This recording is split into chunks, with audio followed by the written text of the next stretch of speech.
I can see the shadows look like you. I gotta forget, find something new. There's no going back for you and I. Don't know what you want, I need to know. Don't pick up the phone when I try to call.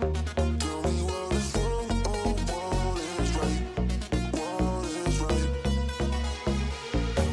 'Cause now it's too late, nah, nah, nah, too late, nah, nah, nah, too late, nah, nah, nah, too late, nah, nah, now it's too late, nah, nah, nah, too late, nah, nah, nah, too late, nah, nah, nah, too late.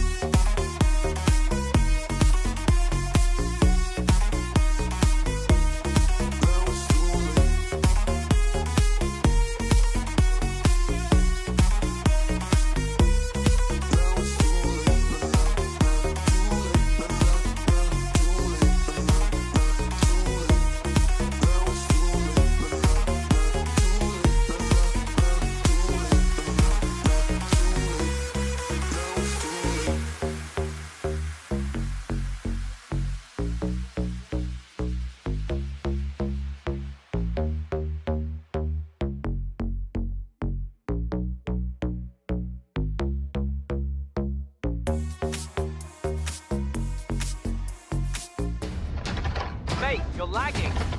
What are you doing?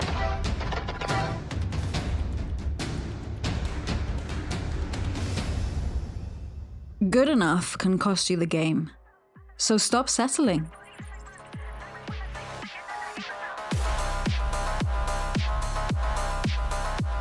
Wifinity is built for real life on base, so you can game without compromise. Posted somewhere new? Take your Wi-Fi with you, no hassle.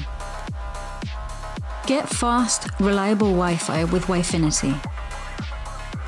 Use code BFBS50 to get 50% off the first 3 months.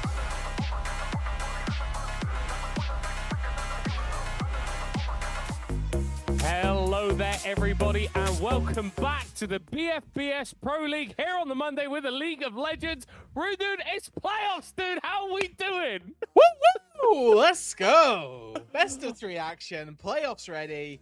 And you know, we've even managed to switch the schedule around a little bit, so we have an extra week of BFBS as well. So it's not all done in 2 weeks like we first thought. We have got a 3-weeker ahead, so 3 more weeks of the BFBS, 1 extra than promised, to make sure that we can showcase as much of the playoffs as possible. Yeah. Shout out, Owen. Usually we're like talking smack about you, but you've done your job and you've done it well on this occasion. So yes, we are going to have 3 weeks of playoffs, which means at the moment we are in the play-in section. So we are still trying to get to those later rounds of playoffs. Everyone is still in it. We're just going to be looking at the seeding that we got for the previous stage to determine the matchups that we're going to have going forward. And wonderful stuff production you can see on your screen there. Division 1, we've got the Real Humans, Lions, and El Banano Banditos all tied at 3-1, with the Lions managing to take a series off of the Real Humans last week for the first time in the Real Humans existence. That division is so stacked with teams. It is, and today we're going to be staying with Division 1. We are looking at the play-in stage. Now, the way that our playoffs have worked, the top 3 teams automatically qualify to the playoffs for their respective divisions, and then the 4th and 5th place teams play in a play-in best of 3 to qualify for the semi-finals. Now, the first seed for Division 1 is the Real Humans. They had the best game score, despite all of the series score being even. They had the best game score, so they are seed number 1. Seeds 1 and then the winner of the play-ins will play against each other in a semi-final next week, and seeds 2 and 3 will play in a semi-final next week as well, before our grand finals the following week after that. So today that leaves us middle cut with the Krakens versus the Paragons, and these 2 teams actually played just last week against one another. Yeah, and no prizes for working out who won that series. Krakens with their sole series victory up against the Paragons, who have really, really struggled in Division 1. And Rudude, for the winner of this matchup, things are not going to get much easier, because that means next week you are going up against the real humans. So I think as much as it's important to win today, you've also got to get yourself ready for that matchup next week. Of course, in Division 2, we are going to be having a similar format as well. I believe we've got RAF Renegades and UKDMEL Draco occurring at the moment. I've heard some rumblings that that might be being streamed. So if you're in the BFBS Discord server, I'm sure someone has popped a link for that somewhere in there. But Rudude, we've got to be focusing on this matchup because well, we said that Division 1 is a little bit stacked. Definitely a top-heavy division, I think, in my mind. These two teams have struggled to sort of keep pace with that top 3.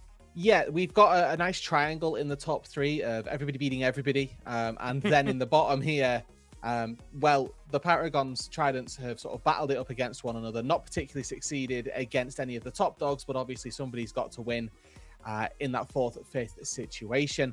As we mentioned, it was the Krakens that came away with the win just last week, so that is quite nice to keep our eyes out for. And hopefully for the Krakens, they will repeat it again. It was a 2-0 the last time these two teams met, so it's a chance for the Krakens to sort of bolster themselves up a little bit, get some good wins on the board. But obviously, they will know full well that what awaits them at the end of this, at the end of a victory here, if they're able to get it, is a very difficult test. Yeah, no, of course, for the Paragons, similar situation again, but even harder. And I think it's a little bit rough for, I think, these teams, because they were good enough to get into Division 1. And I think that from what we've seen across the divisions, I think these two teams would have done pretty decently for themselves in Div 2. But I think ultimately you get the wins, you go for the sort of prestigious group, I guess, a little bit. And you find it still a little bit rough for yourselves. I'm not going to lie, Rudude. I thought we were done with the hot weather recently, but it's come out of nowhere. It's ganked me a little bit, and it's left me feeling a little bit tomato-esque. I was thinking, just looking at the general complexion, if we compare the difference between division play middle court and then playoffs middle court, we've built two different people in here. So it's good to see you've been out in the sun, having a nice time. Hopefully some beverages have been consumed at the same time. I know there will be some tomorrow as well, so that's good stuff. And we get on to our draft here for game number 1. Yes, so we have got the Krakens on the blue side. It is going to be Paragons on the red. Hopefully we could sort out some team logos or something so that you can see that. Maybe you can see that on your stream. Who knows? Anyway, we are starting off with the bans. Initial focus coming down to two of the most annoying champions in the game, at least in my opinion, from the Krakens. Taking away the Yone as well. Rudude, what could they be signaling with this? That Julian Prada wants to play League of Legends. That's the bot laner. So, you know, you take away Gwen, you take away Yone. These are, I hate playing AD carry, but I have to because it's my role kind of picks. And the bans as such. But no, genuinely, in terms of what they could be signaling here, maybe the enemy is a proficient Sejuani player and they're getting rid of some of the melee pairings that they are anticipating coming through. The Quay ban as well. Very much target bans coming through on both sides. I would say that the Pantheon and the Nocturne are more relevant in terms of bans, and they are definitely more focused, right? They are definite jungle bans, and they are looking to target out Story, who I think is a very worthy champion to try and target out. But I remember this guy being an amazing Nunu player, and it is left open. So we will see, obviously, in this fearless situation, if they are allowed to get their hands on it once again. Not yet. It is just going to be the Misfortune locked in. Not a champion that we are seeing blind picked a lot in the wider competitive landscape, if we're talking about Tier 1. But I think makes a lot of sense for the first game of this series as an AD carry that is very difficult to punish in lane. I think once it gets a little bit later, there are some issues there with her lack of mobility, but she's got so much damage early on in the game that it's really difficult to go up against her with anything unless you're just going to potentially neutralize the lane with something like an Ezreal. Yeah, just ignore the MF. Play at range. If she presses ult, I will press E to get away. It's a common strategy, and for Ezreal's has been known to be efficient as well. So we'll keep our eyes out for where the Ezreal gets paired alongside. We know notoriously Ezreal gets paired up with great roaming supports, but we've got the jungle, I think, is most likely to come next. As far as bans or picks go, I say that, I am wrong. We get the Braum locked on in, which, as far as bot lane pairings, once again, it has happened quite frequently in the past that we get Ezreal Braum as a sit-back neutralizing bot lane duo, and obviously the Braum is an incredible pick into Misfortune. Yeah, not too bad into the Rakan either. And whilst I think Ezreal Braum can sit back, I think it is also a duo that can go forward very, very quickly. So when you're coming in as a jungler to gank, I think it's a lane that can provide a little bit of setup. It's going to be difficult to do that against the mobility of the Rakan unless you're locking him down nice and quick. It's interesting to see both bot lanes being rotated so early here. That's going to imply, and I think that's what we're going to be seeing, junglers are going to be taking next, so we can leave those last two picks for the solo laners after that second ban phase, and we can really dial down, get some counter picks going, and remove some nasty matchups too. Yeah, I think that the Vi pick here definitely something that can allow Story to get off to the races early on. We've seen that on their time, it is more so Velocity that is the player to get played towards. So we will see if the Vi can make some moves up into the top side and try to get the ball rolling, get Velocity snowballing. That is going to be the intention. Xin Zhao to match, though, here from the side of Paragons, which I think a little bit better in terms of the early dueling against the Vi, and has the ability to disrupt mid-fight, I think a little bit better than the Vi does. Vi, you press your Q, you press your ult at the start of the fight, and then you're kind of waiting for those cooldowns to come back through. I think Xin Zhao, you can dive in and then use your CC at a more appropriate time to disrupt what's going on. But for both teams, you've got a decently ranged AD carry, you've got a support that could offer a bit of protection and a little bit of an engage, and a bruiser jungler that really wants to get into the mixer. Is there anything that you'd like to see Rude do to sort of finish off these compositions? Any directions you'd like to see these teams go in? One really important one currently is magic damage.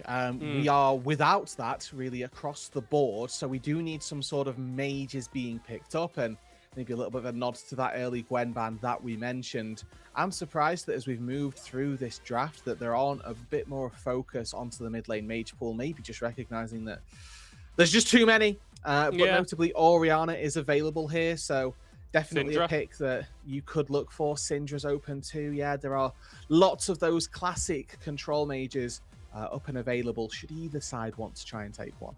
Yeah, and I think if you opt in for, on the red side here, a trade of those control mages, that gives you that counter pick in top lane for your last pick if you really, really want it. And you don't lose too much by going for an early mage.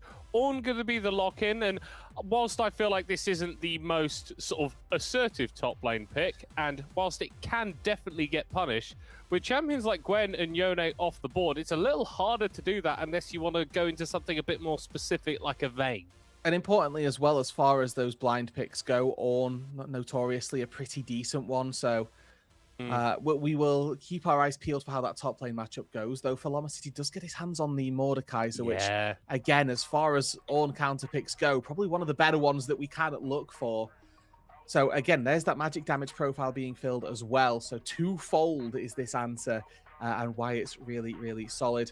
Looking now for something that can go in with the Vi alongside that Rakan. The Lissandra fits that mold perfectly, as Chris going to be locking that one in and making sure that really whoever is targeted will die. Point and click abound.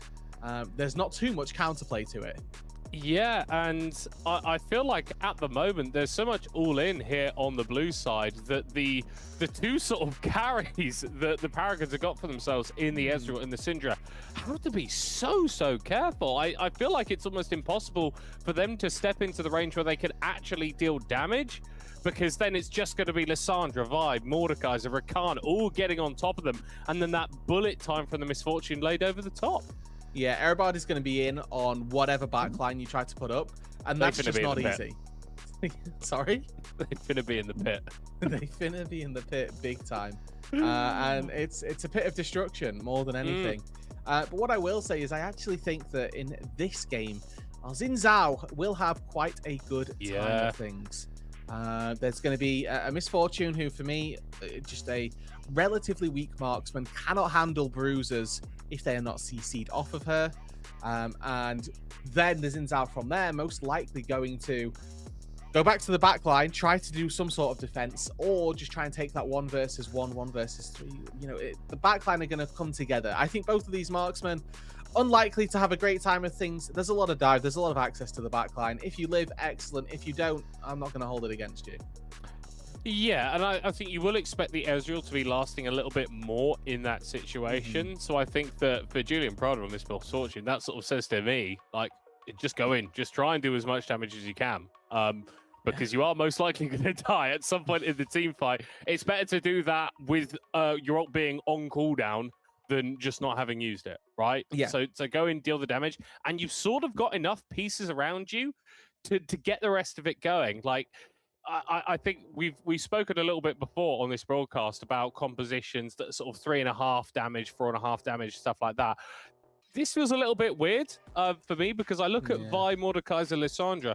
None of these champions are all about the damage. They bring a lot more in their kits, a lot of tankiness and then a lot of CC. But I think it's enough to get you over the line. And if you're getting a team fight where you've got those Lissandra thrall passives walking around, that can be really, really dangerous. You just chain these kills together, slowing up the whole team as well, enabling the Mordekaiser. I'm really, really worried. I'm really, really worried for the Paragons because I really like just how this Kraken draft all sort of fits together. Yeah, they've got a clear identity. I think Misfortune, as far as pairing alongside Dive, works really well because the ulti just easy to layer on top. For me, I think it's about who engages and who successfully manages that engage. Because if you end up catching the Misfortune off guard, it can be quite easy with that Ornhorn to make something happen. We're on to the Rift here. Game number 1 of our first and only play-ins week of the playoffs. Yeah, we're getting all the CB LoL teams, all the LGL teams. Yeah. PCS. I miss IWC. That was just an incredible tournament. Is that the international wildcard? The international wildcard tournament. Oh, just an absolute crab bucket of a tournament, but a load of fun to watch. Oh, this should be some decent fun to watch, though. And it is the only matchup that we have got on this evening, as unfortunately UK DML Draco have had to FF. So if you were hoping to watch that game, tough luck. You can watch this one instead with the Krakens taking on the Paragons. And we're already seeing a little bit of aggression here at the level 1 from Velocity. This is what the Mordekaiser can do once he's stacked up that passive. Yeah, and that's the power here in that Mordekaiser from the level 1. If you're able to get those couple of auto attacks off, get the passive whirring around you, you're just going to beat the Ornn really early, really easily as well, with 2 potions in the back pocket as well. Velocity here in a very good spot, looking more so at the ganks that can come down. I think Story here could have maybe looked for a very, very early gank and dive on that top side, but it would have been probably to the detriment there of their own wave and or their own jungle, I should say, rather, as both of the junglers clearing away from each other do get a little glimpse of this ward to make sure that there is vision and that even if we don't see Paralinks, we know that by not being there, must be on the bot side. Yeah, and sup base there, just doing a little bit of what we were talking about, what you can do on this Braum. You can W to a minion Q, get the autos coming down, and then Toxic Dreams can go forward as Julian Prada has to throw down the exhaust, has the flash available, the flash forward for Toxic Dreams! First blood secured for the Ezreal, but Texi has to walk on out of there, and every single summoner spell was burnt by the bot lane of Krakens. This is going to be a rough 5 minutes for them. Yeah, and that's the start that the Paragons are going to be looking for here. Really good opener for them. Unfortunately, not going to crash this wave under the turret, so it allows Julian Prada to catch the rest, not lose out on too much experience. But this is, you know, barrier still safe for Toxic Dreams. This is a really big win for the Paragons down in this bot lane. They get to go back to base. They even dodge out on this attempted gank timer. So just really everything goes well for them here. Julian Prada probably ends up with more XP because Vortexi's gone back to base to allow all of that to be solo. Yeah, and so there is going to be a little point where potentially Julian Prada is going to be level 4. Toxic Dreams isn't going to be able to match that. And we are actually already seeing the Rakan getting out on the map and roaming around. This is a potentially risky thing to do when you've got an immobile ADC who doesn't have any summoner spells. It is. And your ideas, of course, of this Braum really coming to light, which is really good to see. Claw forward. Oh, Chris, you cannot be doing that, my friend. Has the flash available as Paralinks won't find the wind becomes lightning. And this Lissandra still able to walk on out of there. Nerves of steel from Chris. Yeah, just, I guess, seeing the W, not flashing it. I feel like if you flash late there's a possibility that the Xin Zhao can chase you down between the stun and the knock-up, or the slow and the knock-up that the Xin Zhao can put down, but not going to be the case here. As Chris able to get back into the mid lane more than easily. Catches the majority of that wave, and there's a TP back in from Thor as well. Not that Thor, the other Thor. Well, I tell you what, Thor seems like a natural counter to Lissandra. I'm pretty sure one of her voice lines is "There is no Thor," which I don't know. There is now. I don't believe you, Lissandra. Unfortunately, you are spreading misinformation on the internet. At this stage, there currently is a Thor, and it's your lane opponent. So, like you say, maybe the best place for this for the Paragons. And I like what we're seeing as a response here. That there's an element of trying to keep some safety. Oh, hello, pops a ward down. Oh, it's a jungle Get off here. my chickens. And it's a not good mine. timer though. Yeah, it is. Being able to steal away those raptor camps. The story should just be able to path down and take away their own, especially with a dragon spawning on the bottom side of the map. Paralinks is kind of forced to play towards the bot side, despite the fact they've not really got any camps to clear. That does mean that they could go for an invade or just start up the dragon, but if the Krakens are wise to this, they can really ruin this Xin Zhao's day. Looks like they will be. I'm looking on the minimap here as Story most likely going to hop over. There's pings coming down onto that mid lane as well. Moving. So Everyone's moving. we're all getting involved. The big 4 versus 4 ults available for our mid laners here. So those are going to be your big ticket, game-changing, fight-changing spells to look for. Well, it is the Paragons that have got the first move, but we're pulling the TP. We're getting the Mordekaiser involved. That's going to be a triple knock-up. Story going in as Chris is able to find multiple people locked down. Paralinks is going to drop, but it doesn't look like the Paragons are going to go any further. There's a potential for things to get a little bit more explosive there with all 5 members of the Krakens on the bottom side of the rift. And Velocity still wants to get something as Toxic Dreams. Oh, nobody. Nobody. This is the time to TP. Oh, flash on top side as well. Forces a trade there. As the stun under the tower, the aggro juggled very nicely, but Story is taking one too many tower shots. Is just going to be an execution. It's one more kill going in favor of the Krakens, but all that while, Wildman Sam was able to reclaim a little bit of the advantage that had been lost on top side. However, I do still favor the Krakens here with this one. I think that the large wave losing for Toxic Dreams is the bigger deal. Yes, the Ornn is going to get a little bit of free time and get a plate. How much stock do I put in that versus my Ezreal now having lost out on 2 sets of minion waves down on the bot side? I don't think that they quite equate to one another. And Julian Prada being able to go back to base and get that BF sword as well, a very good position for them to be in. But overall, it was a really big pick, really big call by the Krakens to go for this play, and we'll see if it pays off. Yeah, so Rudid, I'm looking at Toxic Dreams' inventory at the moment. I've got a couple of questions because I saw the first back for the Sheen, no tier in inventory. I was like, all right, that's fine. We're getting a little bit more damage as Wildman Sam, if he takes a little bit more damage, could potentially be falling down. So we got the Sheen, that's fine. But then we go back again, we pick up the Longsword and the Ruby Crystal. So we're very clearly going into a Trinity Force build. But if we're not getting the tier now, then the Muramana completion is going to be so far away. It is. You're quite right here. Now, my problem with that, or the ideals of Toxic Dreams, obviously going to be pretty good. As top side, nothing there. Now, I can understand it, right? You get first blood, you get a Sheen. Story's just going to pick it up. Lovely stuff. But you go back to base. You don't need to get a tier because you got first blood. Why am I crying? But it would have made perfect sense to buy those tiers after you just got dove by 4 people. So I'm in a bit of a loss.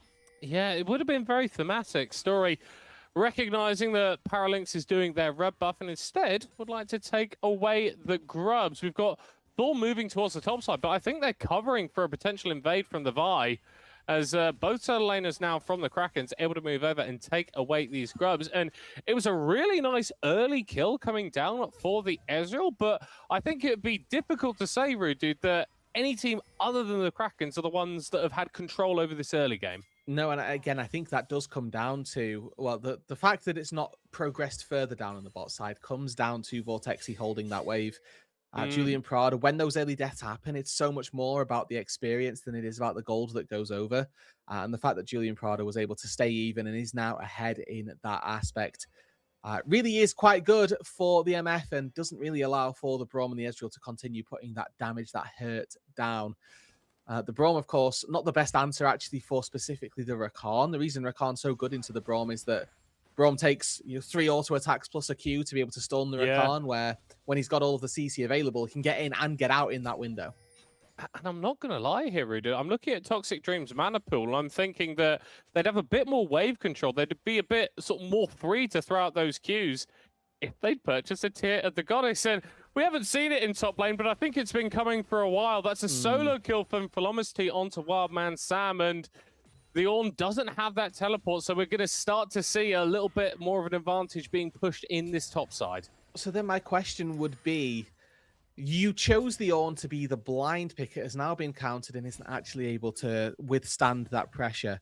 The area of the map that you chose to be the counter pick, to choose this R5, was Thor in the mid lane. Is that paying the dividends? Is that paying that big commitment in the draft forward? And currently the Syndra isn't.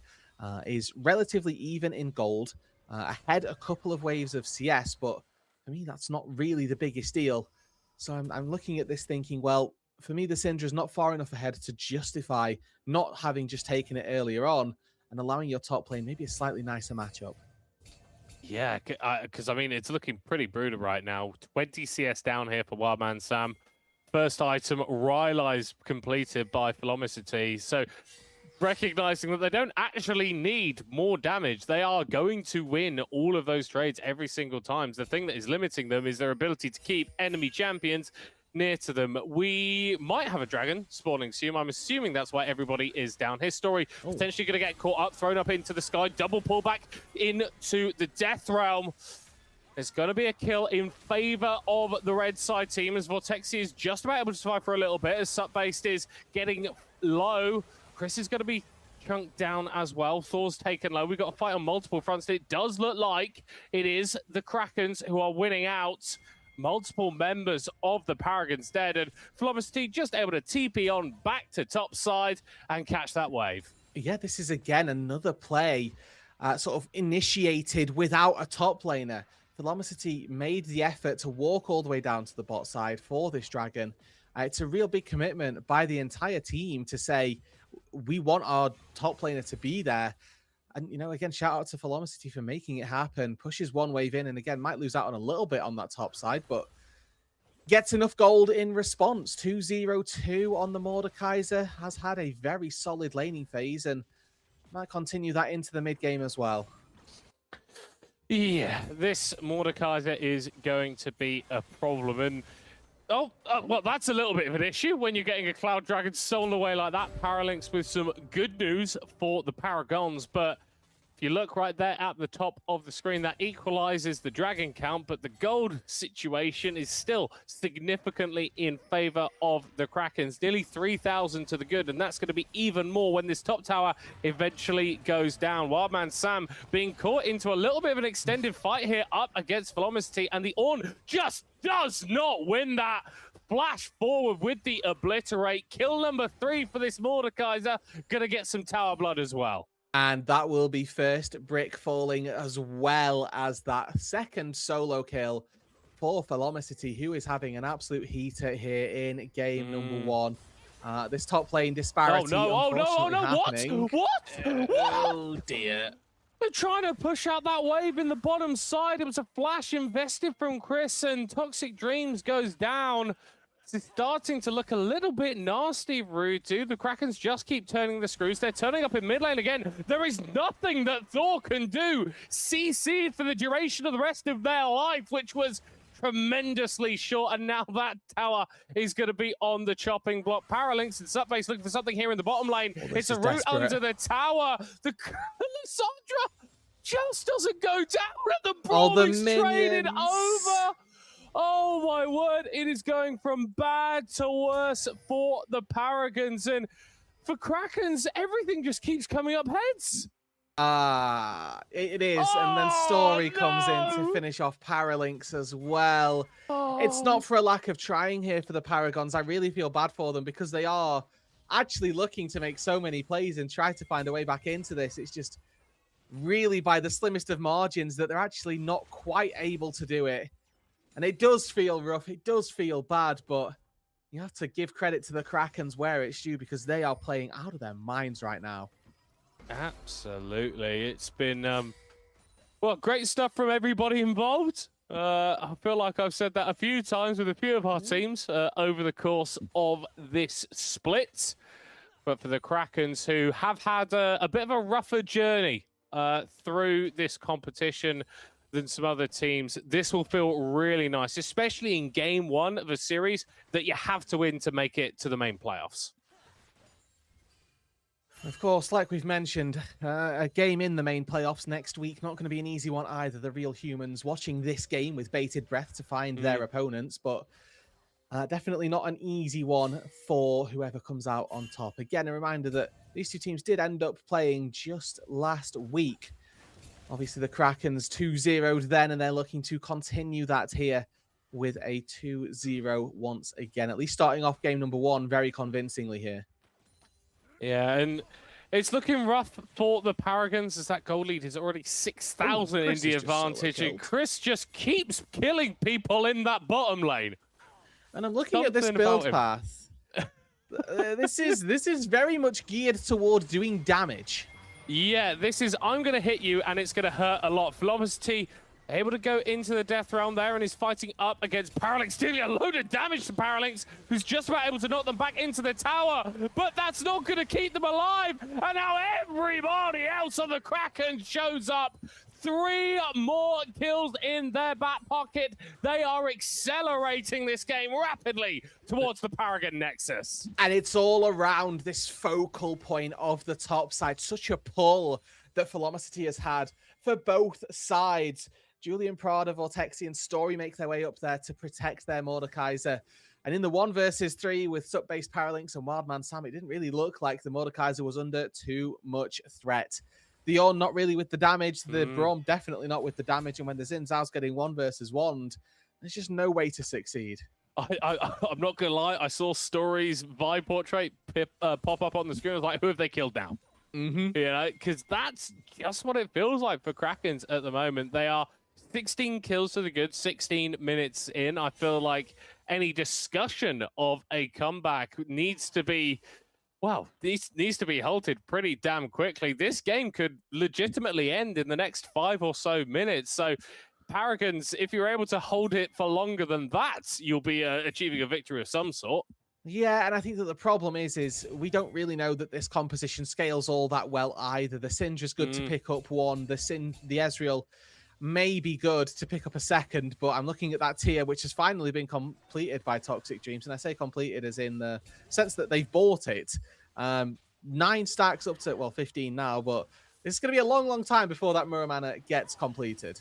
But hold on, it went from 9 stacks to 15 in about 3 seconds. If we extrapolate the rate at which he's gaining stacks, I'm sure that things are going to be very, what about the very rate lovely. at which he's gaining gold? Because I don't think that's going to be fast enough to get the Muramana in that speed. I think the rate at which he's gaining gold is possibly lower than the rate at which he's gaining stacks. And I'm including all the time that he didn't have the the tier in his inventory. Attempted dive looks like in the bot lane. Seems like the first thing that the Krakens have tried to do that hasn't immediately succeeded. Although, with the Herald being dropped down on the bottom side, I think that this tower is not long for this world. Toxic Dreams needs to be really careful rotating between the lanes. They could just get blown up by, I want to say 3, maybe 4 people on the enemy team. Yeah, I don't think Vortexi has got the one-shot power just yet, but Outside of that, probably everybody else does, as Velocity here just baiting.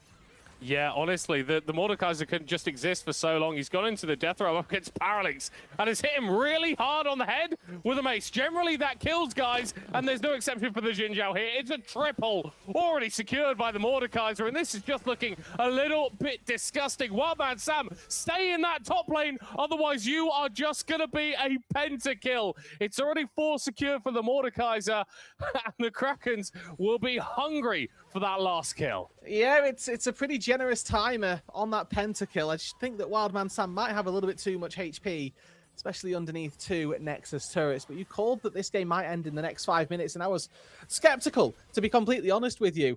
But the fact that they've broken open 2 inhibitor turrets, taken one of the inhibs for themselves, all before the Baron has spawned, I think you could be onto something here, and we could very well be seeing the Krakens absolutely dumpstering. I mean, potentially. I'm going to be honest with you, Rooted. It just feels like there's one more fight, and I don't think that needs to be around a Baron or around a Dragon or anything like that. I'm pretty sure the Krakens can just walk up, knock on the front door, and if the Paragons don't open it wide for them to waltz through, they are going to boot it down. It just needs to be around Velocity, doesn't it? Right? Yeah. We will put the Mordekaiser somewhere, and then wherever the Mordekaiser goes, action seemingly is happening. You know, went for the utility item first of the Rylai, so the fact that you've also then been able to get 2 full damage items after that really speaks to the strength of this Mordekaiser and the gold that they've been able to pick up. Yeah, I like it. A little bit humble, I feel like, with the first item purchase. Hasn't walked into lane with 4 long swords. He's bought the plated steel caps, and I know that's not what he's bought at all, but I feel like the analogy works. Because so many times you see top laners go for items that just don't make sense in the situation. They've built correctly, and it has paid off for them very, very nicely. We have crested the 20-minute mark, which means Baron is now on the cards. And I can see a Misfortune, I can see a Lissandra, I can see a Vi really, really intent on taking away that objective as soon as possible. Yeah, this is a relatively slow Baron. I do think they need the Mordekaiser here to make it look quick, but I think the good thing is they've got the luxury of time here. There's nobody that's getting through Velocity, and maybe if they try, 5 people can take down the Mord, but the Baron's already gone. They're not particularly interested, and now with the Baron at their back, a bot lane inhibitor already taken down, the game really does play itself. Walk through mid, let's secure that open inhibitor. And if anybody tries to stop Velocity on the top side, he's probably just going to kill them. Yeah, I like this from Thor, though, in the bot lane, trying to just push that wave as far as you can away from your base before you need to recall and answer the pressure that is being put towards you. That inhib, there is nothing you can do to defend that. Maybe the tier 3 on top lane is where you can make your stand, but Wildman Sam has got very little that he could do here. It's going to be a double knockup into the Syndro, and actually, oh no, scratch that! I thought Velocity was going to die. Shows how much I know the Mordekaiser, just about persisting through it, and meanwhile, on the other side of the screen, the whole damn game is being ended. One more punch in the face for support based, and that is a dead Nexus in 21.5 minutes. The Krakens have got an early bedtime, I'm guessing, Rudy, because they do not want this series to take long. Yeah, it's up at 0500 for these guys, it looks like. We've got to get this sorted pronto. But yeah, 21 minutes, 23 kills there. That was a demolition. That was, you know, probably the most convincing game that we've seen on stream so far. And it comes at the exact right time, doesn't it? We're looking to warm up. This is the play-ins, obviously, for the playoffs, and we know that the competition that they're playing up against later is much more difficult. So these types of convincing victories are incredibly good to see. Yeah, well, you said it came at the perfect time. I feel like there's one team that might be disagreeing with you a little bit there, Rudy. Paragons really felt like as soon as Vortexi caught that wave in bot lane and stopped it from being crashed, there was not much that they could do, right? And I think that so often you'll look at a game of League of Legends, and you can look at the lane, you can see the lane. It's like, that's where the problem is. Doesn't really feel like the case this time around. It felt like just sort of around the map, generally, Krakens were a little bit better. Yeah, pretty much consistently. I think that the mid lane relatively even for the most part. There's only so much you can do as Syndra into Lissandra, but eventually the game sort of broke open and the mid lane collapsed in on itself around that first fight around the Dragon. But I mean, that happened, what, 8 minutes into the game? And if your best lane is only holding it on for 8 minutes, is that really something to be singing amazing praises about? I don't know, but for the Krakens, they'll be incredibly happy here. The Paragons going to have to go back to the drawing board. It's a 3-0 so far in the last 2 weeks, so they're going to need to try and find something different. Yeah, and I think something different is what we need to see in terms of the draft, maybe in terms of the play style. Throw a curveball. Playing standard League of Legends against the Krakens clearly isn't working. Do something different. Do something weird. Do something that throws them off and actually punishes them for trying to do what they want to do. We are going to be going to a very short break now. I don't know if it's going to be as short as that game was, but it's going to be pretty damn close. Stick around, though, because I've got it on my cards, written right here, that the Paragons are going to turn this around and reverse sweep this series. You heard it here first. We'll see you in a few. Out here, every millisecond counts.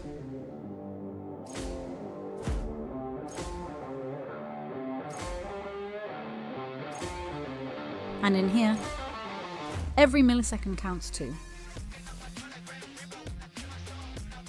Never let delays ruin the action.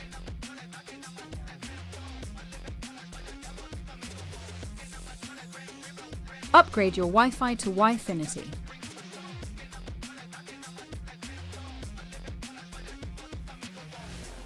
Use code BFBS50 to get 50% off your first 3 months.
kept holding on, but now that it's too late, I got nowhere else to run.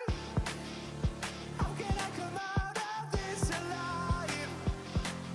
Watch it all go up in flames.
Mate, you're lagging.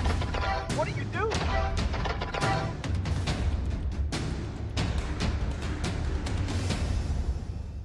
Good enough can cost you the game. So stop settling.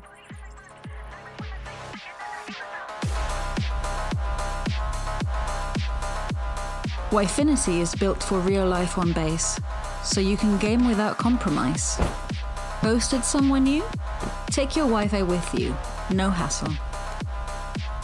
Get fast, reliable Wi-Fi with Wifinity. Use code BFBS50 to get 50% off the first 3 months.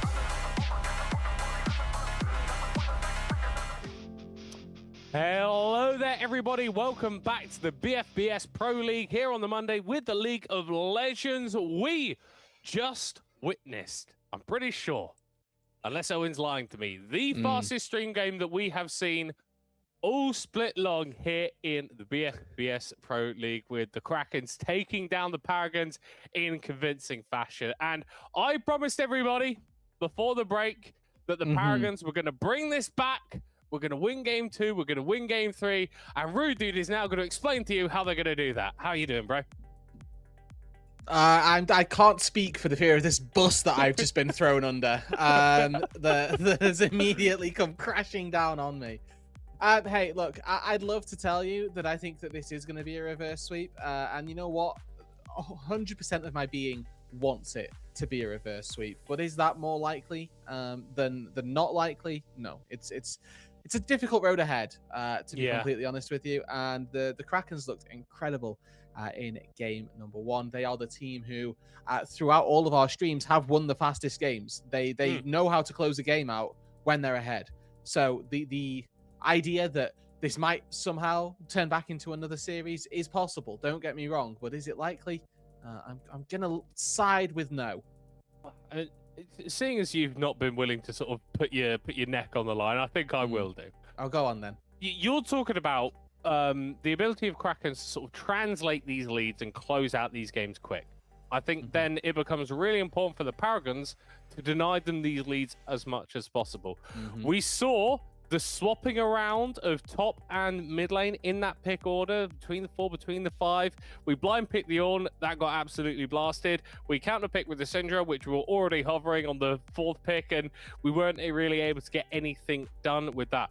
And you know what? That Ezreal Braum that we blind, we could actually get a kill on that, but we didn't necessarily translate it the way that we needed to. So I'm seeing angles for the Paragons to have a slightly better early game. Still a lot to do in terms of taking a better early game and turning that into a victory. But I think if you're starting from a more stable foundation, the chances of getting a W on the board are significantly higher. Yes, they are. And it's, there you go, about not collapsing almost immediately was, as sad as it sounds, is kind of the thing that needs to happen here. We saw in the top lane that drafts were happening and that the top lane matchup was looking really bad from level 1. That the bot lane, whilst it looked good, there were a couple of fundamentals that were missing. So not pushing in the wave really cost them dearly, as Vortexi was able to hold that. So if they can shore up those little cracks, there's definitely possibility that we see a slightly closer game. And I think that's as sad as it is, the best starting point, although they've not really got that much time to work it all out. Obviously, a loss here that does end their BFBS run for the inaugural split. Yeah, which would be sad. And I feel like for the Paragons, they haven't necessarily had their sort of moment. It feels like as much. And it's not the way that you want to go out, but it's a competitive league at the end of the day. Whilst we are all here for fun, whilst we are all here for a little bit of community, at the end of the day, there are going to be winners and there's going to be winner, and there are unfortunately going to be a lot of losers as a result of that. But the most important thing is to always just go out and try your best. Even if it doesn't end up working, you can say you're taking your shot and you've had a little bit of fun with your mates playing some League of Legends. I'm sure, though, that the Paragons aren't going to be worrying about that, though, because they're going to be coming in for game 2. They're going to be locking in for game 2, and they're going to be sending us to a game 3. But in all seriousness, Rooted, what is it, do you think, about the Krakens that just gave them the edge in that first game? And what do you think they're going to be sort of building on from the start of this series to carry them through and to claim victory in this second game? Yeah, so for me, the big inflection points were the top lane matchup being really decisive, and the support play from Vortexi. Definitely saw some highlights from the Rakan, making sure that they were in and out of all of the fights when necessary. That importantly, their macro was also really on point. So I think that those are the strong points that I'd be highlighting. Story as well did a very good job at getting active on the Vi. It didn't really feel like that was possible on the flip side. So. We'll have a look now. We are in for draft number 2. Importantly here, sides remain the same. So the Krakens are still on blue. The Paragons choosing to keep that counter pick.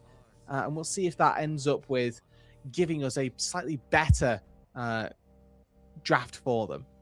Yeah, well, we're hoping, right?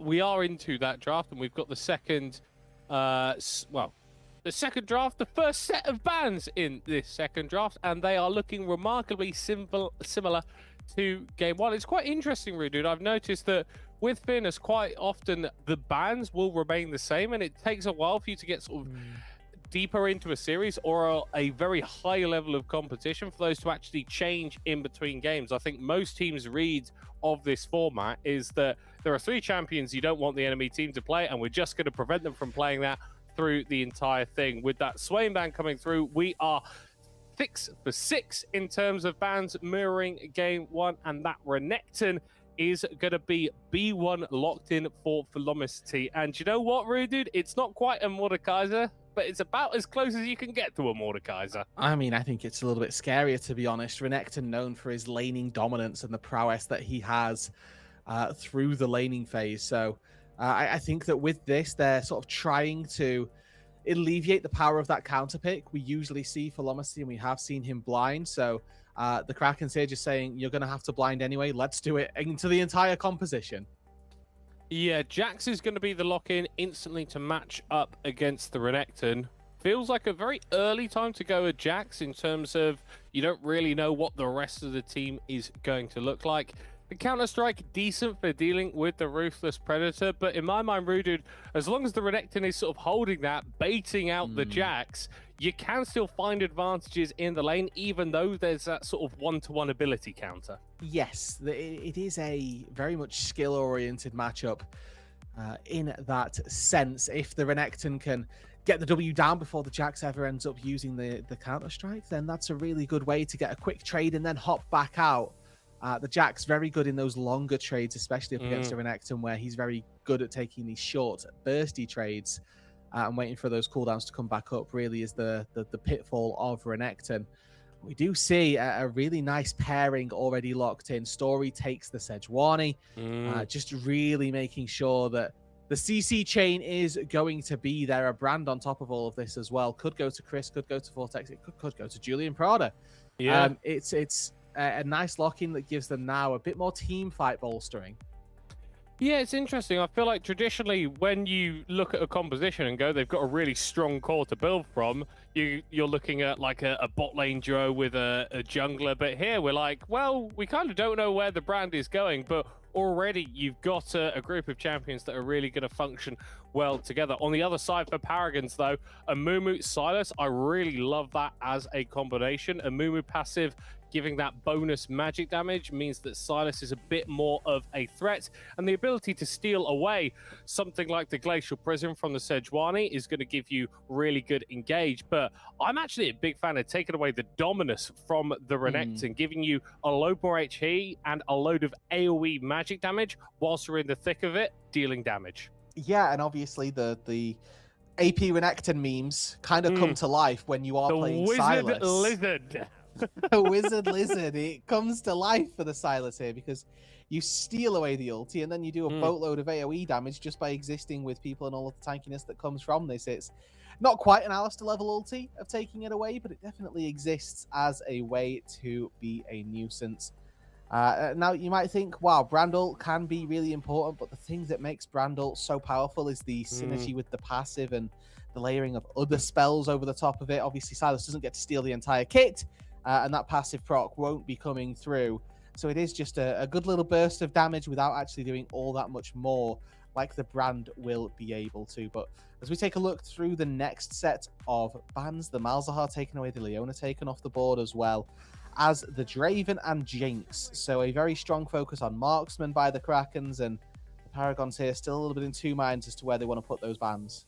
Yeah, I like that. Julian Prada going, I don't want to play against an early game ADC. You know, Ezreal's definitely an early game ADC, especially when paired up with the Brawl, right? But we are going to have to see those bot lanes locked in here. Of course, there is always the potential for the Amumu to go into the support role, and we still don't exactly know what is going to be going on with this brand. We've got some decent HP bars over here on the Krakens, and so something like a Cogmore that has the ability to cut through that could find value. Could also get one tapped. Yes. Which is my concern here. That the Renekton gets on top of said Cogmore and kills it. I actually don't mind the Paragon's composition at all at this stage. I think they've got really good ways to get into this brand and get on top of whoever ends up being the focus of the Krakens. And I'm, looking very heavily at what this Amumu can do. I think technically still a flex here as well. Usually played in the jungle, but can be played down in the support role as well. So definitely something to keep our eyes out for as to whether or not that gets flexed around, depending on what gets locked in here. Assuming by Vortexy. And I think that as soon as you see the Rel locked in, the Amumu probably wants to go to the jungle. You don't want to try and go in a tank battle up against a Rel as Amumu. So that probably gives you now this opportunity to lock in a support, something to counter the Rel. Maybe a Nautilus, maybe a Lulu even here if you want to not counter the Rel necessarily, but pair nicely with the Cog. Yeah, generally you do want to see an Enchanter alongside the Cog because they are such a squishy champion. They need a little bit more safety, and it's not like the Paragons are lacking in terms of those engage options. And there we go, a support that gives you an even longer range when you are playing a Cog War is pretty damn disgusting. But I do just want to jump to the Krakens draft first. We see a lot of this all-in potential coming out from the Renekton and the Sejuani early. I really like the Tristana Rel pairing because it feels like it goes into that identity quite strongly. And I even like the brand there. This isn't a champion that wants to be jumping into the enemy team, but if he's able to get one rotation of his spells off in a late-game team fight, that can be very, very dangerous if you are playing a load of melees in your competition. So for the Krakens, they all want to do the same thing. For the Paragons, I do feel like there is a little bit more nuance and a little bit more poise in terms of how they need to execute with their comp. Yes, there is. It's like you say, the Krakens are... they can kind of unga bunga ooga booga, press their buttons, and then it all goes well for them. On the flip side, like you say, a little bit more nuance to how that composition needs to be played out. Not to say that it can't work for them. I really like specifically the Milio here. A very good tool, having that Ultra Mega Fire Kick to prevent somebody getting on top of your Cogmore. The cleanse for the Sejuani ulti as well is going to be a really big tool to use and acts as that Mikhail's. So it's a good tool to have, and it can allow your Cogmore to do some space gliding. Obviously, we saw great stuff from the bot lane 2 versus 2 previously, so maybe leaning on that a little bit and seeing if they can come through in a bot lane clutch. Yeah, I think the only real sort of question I've got for the composition here on the side of the Paragons is how do you actually stand up, if you are at an objective contest? Because you've got that Amumu, right? But in terms of a tank that is actually going to bodyguard, is actually going to be defensive and prevent people engaging on you, not really the best. The bandage top, not excellent as a defensive tool. And if you're having to blow the curse of the Sad Mummy because people are jumping on top of you, well, then something has clearly gone wrong. Into game number 2 now here. Obviously, for the Paragons, this is lose and go home. No second chances anymore. The play-in stage, a brutal stage, really, of any competition. If you do lose, you do just end up falling. But for the Krakens, an opportunity to maybe best their best game time here. We've got a very go-forward composition, which typically does enable these fast early game victories. Yeah, Velocity, they're able to get the bone plating off of the Jax, which is ridiculously impactful in these early top lane trades. You are missing out on basically 100 damage if you trade directly into that from your opponent. So it's good to see them take that away. Here on the bot side, the Kog'Maw does have a little bit of a range advantage over the Tristana early, but you see there, Julian Prada and Vortexi just got a little bit more shove, a little bit more wave control. So we should anticipate that they'll be able to pressure the Kog'Maw a little bit, whilst in the mid lane, Thor is just jumping directly on top of the brand and getting a pretty decent trade out of it. Yeah, it's a very risky strategy, but if that spell lands, if you land the Abduct, it's a really easy trade. And the Chain Lash coming through, both parts of it connecting flush with Chris there, does give a really good window and a really good trade back. But looking down on that bot side, you highlighted that the Kog'Maw will have a range advantage early on. This is, of course, offset by the fact that the Tristana has a jump that can close that range disparity quite easily, quite quickly. And if a engage comes through well timed by Vortexi, then Julian Prada can hop on top as well. We'll keep our eyes out for how that bot lane ends up panning out. Obviously, as this game gets really, really late as well, it's not only that Tristana falls off, one of the best late game champions in terms of marksman that you can have, because she does a boatload of burst damage with the explosive charge and also able to get a good trade in on the top side.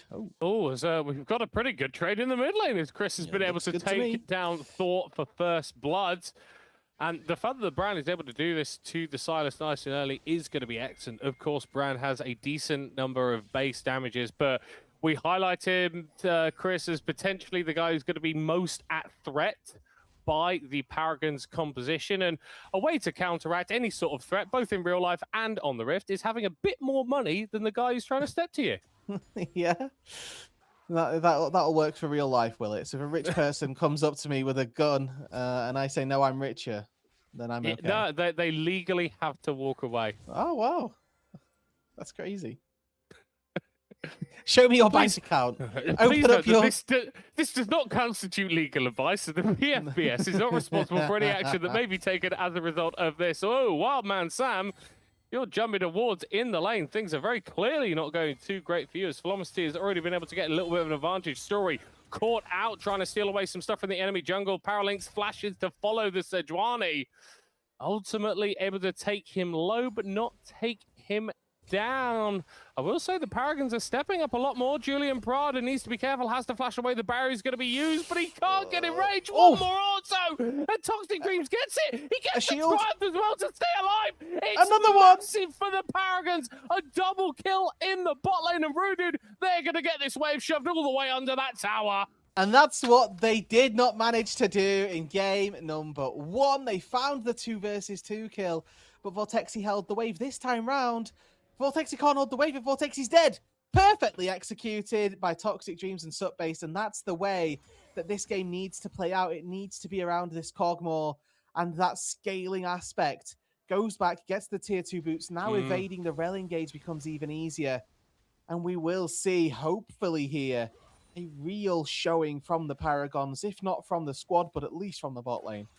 And I've got to shout out, sometimes, Rooted, it feels like those little minor runes that you take have no impact. Thor needs to be careful. He's going to get stunned under the tower, and the Sejuani passive can stuck up, stun him, and just take him out. I'm not going to lie, Rude Dude.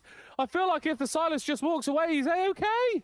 Yeah, it's possible, but Chris is obviously ready with those spells, also looking to try and get a stun down. Velocity ding 6 on the wave. Yeah, and the Jax just doesn't win this. Doesn't have the counter-strike for a little bit. Easy as you like for this Redecton in the top lane. And Velocity, 20 CS up and a solo kill. Yeah, seems pretty standard for him this series. Again, reminiscent here of game number 1. And it does just smell a little bit like it did in that first matchup. Not quite had the collapsing around the map. Paralinx. Yeah, collapses onto Chris as able to help Thor take him out. I really like that timing as Julian Prada goes very aggressive onto Subbase and takes a bit more damage than I think they would have liked. And this is what can happen when that Kog'Maw gets a few more points in the W. The bonus range increases and it just becomes really difficult to trade against him if you're Julian Prada, even if you do jump on his face. Good evasion here by Velocity. Obviously doesn't have the ulti. Wildman Sam does pop the Grandmaster's Might. And a little bit of a show from Story is going to allow them to push this wave in. I think with W up again, they might be able to dive with the Sejuani being able to get that fast stun. I like this.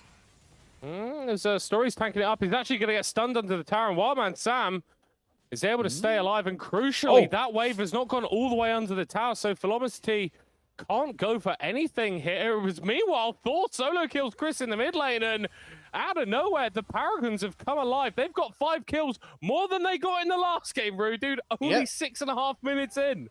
They've whipped out the Febreze, and it no longer smells like game number 1. It's an absolute... it's a great change, to be honest. They've done a good job so far at actually getting these leads and now trying to transition them. Paralink's taking this red. Is this going to be a step too far? We'll have Prio from mid and bot, but they're not moving over just yet. So, you know, you got the dragon, you got the kill in the mid lane, and then maybe looking for another one, another step, reaching into the enemy jungle to extend that advantage might have been just a little too much. Yeah, a little bit measured, a little bit relaxed, a little bit confident, I must say. There is not a massive gold lead in their favor, but things are looking a damn sight better than game 1. And the fact that Wildman Sam was able to pick up that kill on the top side really hurting now for the Krakens, because that's kind of the lane that they were just winning for free. Not the case anymore. Yeah, it's a well-timed counter-strike, I have to imagine, up on that top side. The Sejuani didn't get the stun passive down, so probably means that the counter-strike came through and all those autos are for naught. And an excellent little play by Wildman Sam will allow for him to close that gap in the experience. And you know, the quintessential Trinity Force champion already has the sheen, so probably has some good short trades in him as well. Oh my word, that's a pretty good short trade in the mid lane from Thor. Chris able to get a couple of bounces down with that ult. Story forces the flash out, actually, from the Silas. Story also seeming to forget where Paralinx was there for a moment, as Wildman Sam has just got a solo kill in the top lane, and Paralinx gets on out of there. I'm not going to lie, Rude, dude. I feel like the Paragons could do it this game. Yeah, this is a big manifestation from yourself here, Middlecott. We'll see if Wildman Sam can evade the top side. No ulti for Story. Yeah, he's got counter-strike as he's able to get that Q, but no, he will go down in the end.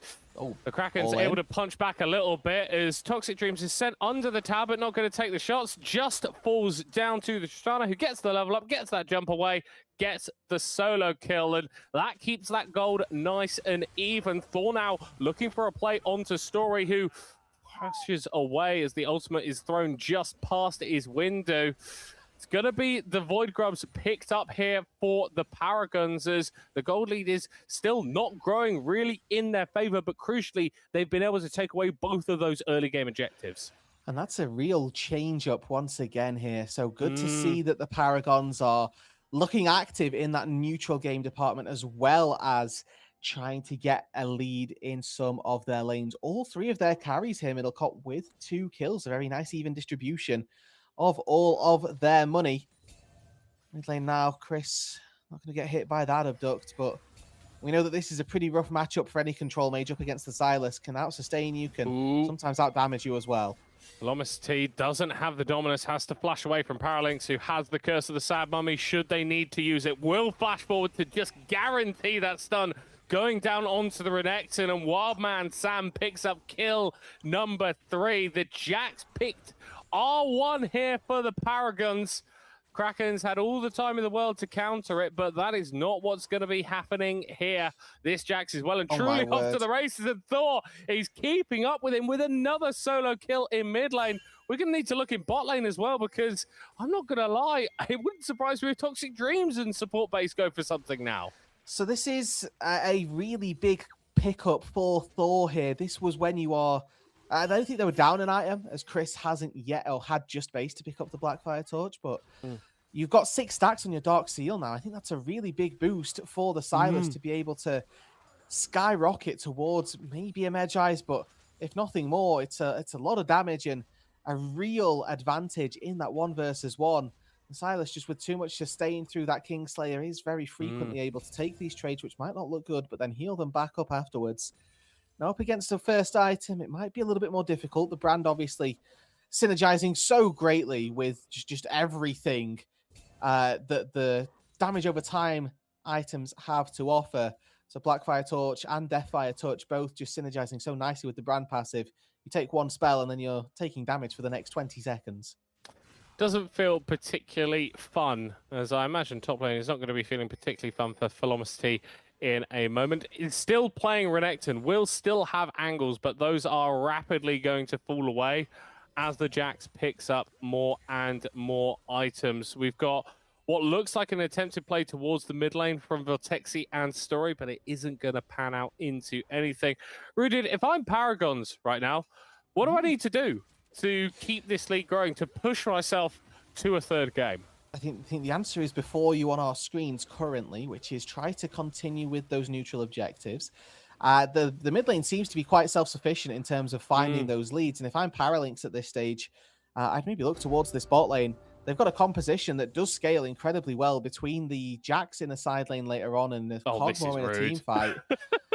They've got a real good way of winning late game if they can survive a top lane 3-man, potentially 4. Yeah, Wildman, so, he's going to avoid the crash down, will still get stunned, throws up the counter strike, won't be able to get to that ward, though finally gets it as, actually they've been able to tank this fairly well. There's another wave coming relatively soon, but they should be able to clear that one out. A huge investment into the top side here from the Paragons. Vortexi not able to get anything there. The Renekton just goes straight back through, now gets the stun under the tower, is going to tank that up, gets hit by the Amumu. It's a 1-for-1, and it might be even better as Story is limping on out of there, and all that time it's been free time for Thor and Toxic Dreams and support base to do what they want. We're getting a potential play in the mid lane on the minimap there from the Silas, going all in onto Chris, stealing away the ultimate and burning him low, but crucially not to death. The lack of the passive, the only thing keeping the brand alive. Down on the spot side the entire time, Julian Prada zoned away, unable to farm up, sup-based. It's a nice job on an enchanter, no expectation to go to these wacky plays on the top side of the map. You are able to zone away quite nicely. Chris there went up to the top side, didn't manage to find the contribution they were looking for, and then did TP back into the mid lane. So caught a little bit of the wave, didn't fall drastically further behind, but obviously still falling and falling further and further down. I do like this from Thor. The Mercury Treads being picked up, an incredibly powerful set of items, especially versus all the CC offered against them. Yeah, and look at Wildman Sam, the sort of trades that they're able to take now. Didn't have a fun time at all on the Ornn last game, but they have, I think they've had a couple of Weetabix in the interim, if I'm going to be perfectly honest with you, Rudu. They've already used that ultimate, so they are going to get stunned, and Velocity can just cut them down. You're still playing against the Renekton, my guy. I'm refusing to accept that as a caster curse. Yeah, that's bold of you to say that that's not your fault, you know, but it's a good response by Velocity here on the top side, finding that window. As Thor just goes on to Chris, and it's so easy for Paralinx to help him pick it up. This brand is getting punished so much, and I'm going to be honest, Rudy, it doesn't look like the Krakens are intent on helping Chris at all in this matchup. No, it does not, which is slightly problematic for an immobile mage in the mid lane. Velocity will get this turret first brick falls, and I think Wildman Sam's going to be able to close that gap, but I don't think that's the biggest deal here. Oh, spotted. Oh, they are going to be spotted, and they're going to walk directly into Story. Toxic Dreams able to flash over that wall. It's a pretty impressive flash, I'm going to be real with you, but support-based, not able to escape. And we got a little bit silly for 5 minutes there, but it does feel like the Krakens have turned their monitors back on and are trying to reassert themselves on this game. Attempted to wrest back some semblance of control, which is good. And obviously... Velocity is continuing to do as Velocity does and find solo kills. Do you know what the issue is, Rude Dude? We've been looking at him. We've been looking at top lane. He's a little bit shy. That's not what we want. If we don't watch, kills happen. Oh no, I think we might be watching a kill happen in the bot lane. No, one's happened off our screen at mid lane. Surprise, surprise. Toxic Dream has a load of max health damage here, and I don't think that Story is actually going to be able to deal with the Cogmore. Sort of left on their own to 1v1 that champion, but really not enjoying it. Is going to get hit with the exhaust now. Support base just trying to go all in for the Sejuani. It's not going to be a turret taken in the bottom lane, although there might be one falling in the mid lane. Velocity moving down from the top side to help clear out this push and prevent the first tower for themselves going over to the Paragons. Yeah, I don't know how I feel about the the exhaust there, but it happened, and I'll have to deal with that. And either way, it is now this game where we've got large leads in lots of places, amounting to not a lot overall. So we look in the top lane, 1,300 gold lead one way. Look in the mid lane, 1,300 gold another way. Look in the bot lane, relatively even, jungle relatively even. So it's those solo lanes that are important for us here. Keep your eyes on Thor, keep your eyes on Velocity, because they are the big carries, the big deals here in this game. And we've had a bit of a rough circumstance there. Chris turning up into the mid lane as we'll have to hold that point, Story being engaged on, but Velocity didn't immediately rotate up to the top side, which meant that Wildman Sam was able to get a decent push on that top tower. We're talking about this dragon, though. Would be sole point here for the Paragons if they pick this up, with everyone down towards the bottom side and the enemy top laner off the board for the next 35 seconds. This should be relatively unproblematic to pick up. Chris attempting to get a bit of a push on in the mid lane, but might just die for that if Thor is feeling a little bit frisky. Yes, and it's important as well. Hold on, we're just engaging. Okay. Yeah, this feels very bold. Paralinx is level 11 on the move. Julian So a Prada load is... of HP. We are just going for the tower. We do not care about anything else. Story Get out. going into the back line. The Tristana no. jumping away, but straight into the path of the Silas. The flash forward follow from Thor isn't going to be successful in claiming Story's life, as Wildman San is just pushing in that top lane. Chris is doing something mid. Thor gets the kill on the ADC in bot lane. This game has become quite ridiculous, Rude Dude. And quite quickly as well, and importantly, it's all getting ridiculous in favor of the Paragons. Massive push in the top side for Wildman Sam. They're going to go back to base and have so much gold here. Similarly, down on the bot side as well, they were able to find a kill onto the Tristana. And let's see what's actually amounted into the inventory here of the Jack. Still got a little bit of gold to spend. The Silas got 1,1600 ready when they go back to base as well. And see the Jack's waiting in the base, spends 900 there on something. Yeah, there we go. Full second item from a longsword. This is now a very close game that has turned probably quite favorable for the Krakens, and not for the Krakens, sorry, for the Paragons, as they've got a 1,300 gold lead, but importantly, all those neutral objectives are going their way as well. And everyone remember that Owen promised us that this was going to be a very close series, and somehow it is delivering on that promise. Game one was an absolute wash in favor of the Krakens, who finished it up in 21 minutes, only 2 minutes later than our current time in this game, but they have not been able to do that this time around. The Paragons have come out swinging. They've had a much better time in terms of the laning matchups, and I'm not going to lie, Rudy, their composition seems fairly set to scale through the rest of this game and function somewhat decently. We've got Wildman San caught up in the top lane, is going to get stunned, but that means that they're just going to be able to kill Velocity after that falls off, and Story is going to be dropping down as well. The Jax is officially a problem. Julian Prada jumping to try and take him out, as meanwhile his support is being chased down. It's going to get you up soon. In the middle of the enemy team, and Julian Prada also falling low. The Q follow from the Jax takes him out, and the Paragons are a completely different team than who we saw in game one. And absolutely monstrous. 4-0, going absolutely crazy there. You just can't make it up that after game number one, they got absolutely slaughtered, that they'd come out in game number two and find a game that looks this good. They got beaten 2-0 last week as well. Yeah, but in game two of this series, they have found another gear. It has been a little bit sloppy at times. It's potentially unfair from myself. It's been a little bit chaotic. It's not been super duper clean, but with a Baron at their backs, with a dragon spawning in a few minutes for an Infernal Soul and a composition that is scaling like a monster, I feel like the Paragons are on the eve of something special here. It definitely feels that way. I'll be more than happy to eat my words and for you to be able to revel in your manifestation of a game number 3. like I said, above all else, would love to get into a third game to show what these teams have got.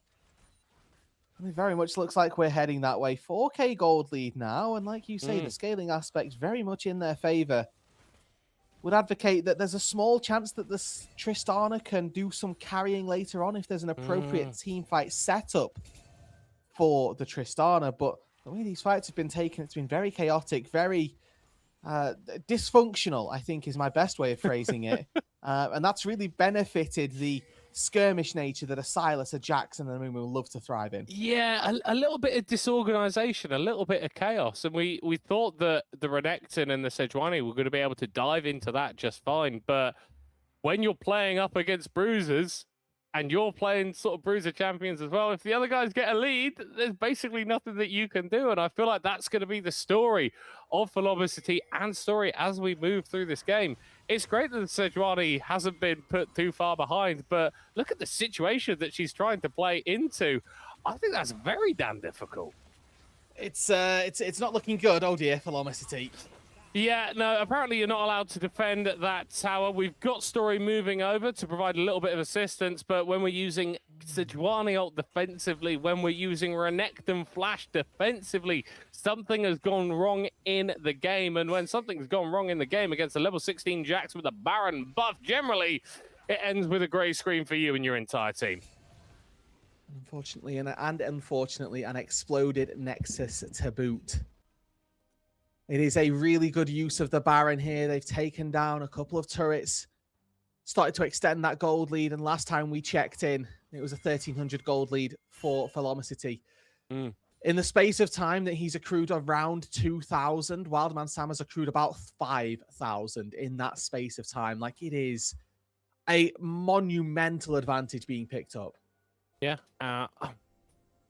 And for the Krakens, they are looking for pressure around this next dragon spawn. If that goes over, then the game has ended. It all but the Nexus falling, and what a turnaround from the Paragons. After being 2-0'd by this exact roster last week, they are doing something special at the moment, but they need to be careful that they do not extend. Wildman Sam goes for an engagement, is a little bit isolated, is now going to get comboed up on the front line, but the Bruisers are a little bit too tanky. The Jax is going to be dropping down, and Julian Prada is able to flash away from Parallax, and the moment has to go back himself. Thor now flashing away as Toxic Dreams has just been opening up untouched on the Cogball. Now looking for Julian Prada and able to force themselves away. I'm going to be honest, that was a much better team fight than the Krakens had any right to, but still, they find themselves walking away, but walking back as the Paragons start up the dragon that would be the soul. Chris has a little bit of HP to play with. Story has a flash, has a smite, has a dream, has a hope of going over the wall and taking this away. He is going to find that, but it's stalled out by the Paragons. It's going to be bursted down, secured by the red side team. The red buff for them. The damage is coming out now from Chris and the passive procs. Finally, Toxic Dreams might die too here. Vortexy is looking. He's thinking about it. He's going in. He's getting the stun. Dash back away from that silence. It's so close as Chris is able to finish off the Cogball. It's an infernal soul for the Paragons, but the Krakens hang on by their teeth. And this is what they can do in these setup 5 versus 5s. Story actually acting as this front line gives space and gives time for Julian Prada to auto, for Chris to get those multiple sets of spell rotations down. And a couple of big shutdowns actually being claimed here. So it's not all over for the Crying just yet. It's not all over for the Krakens either. But it's definitely not the easiest game that they will have played. They probably had that about 30 minutes ago. And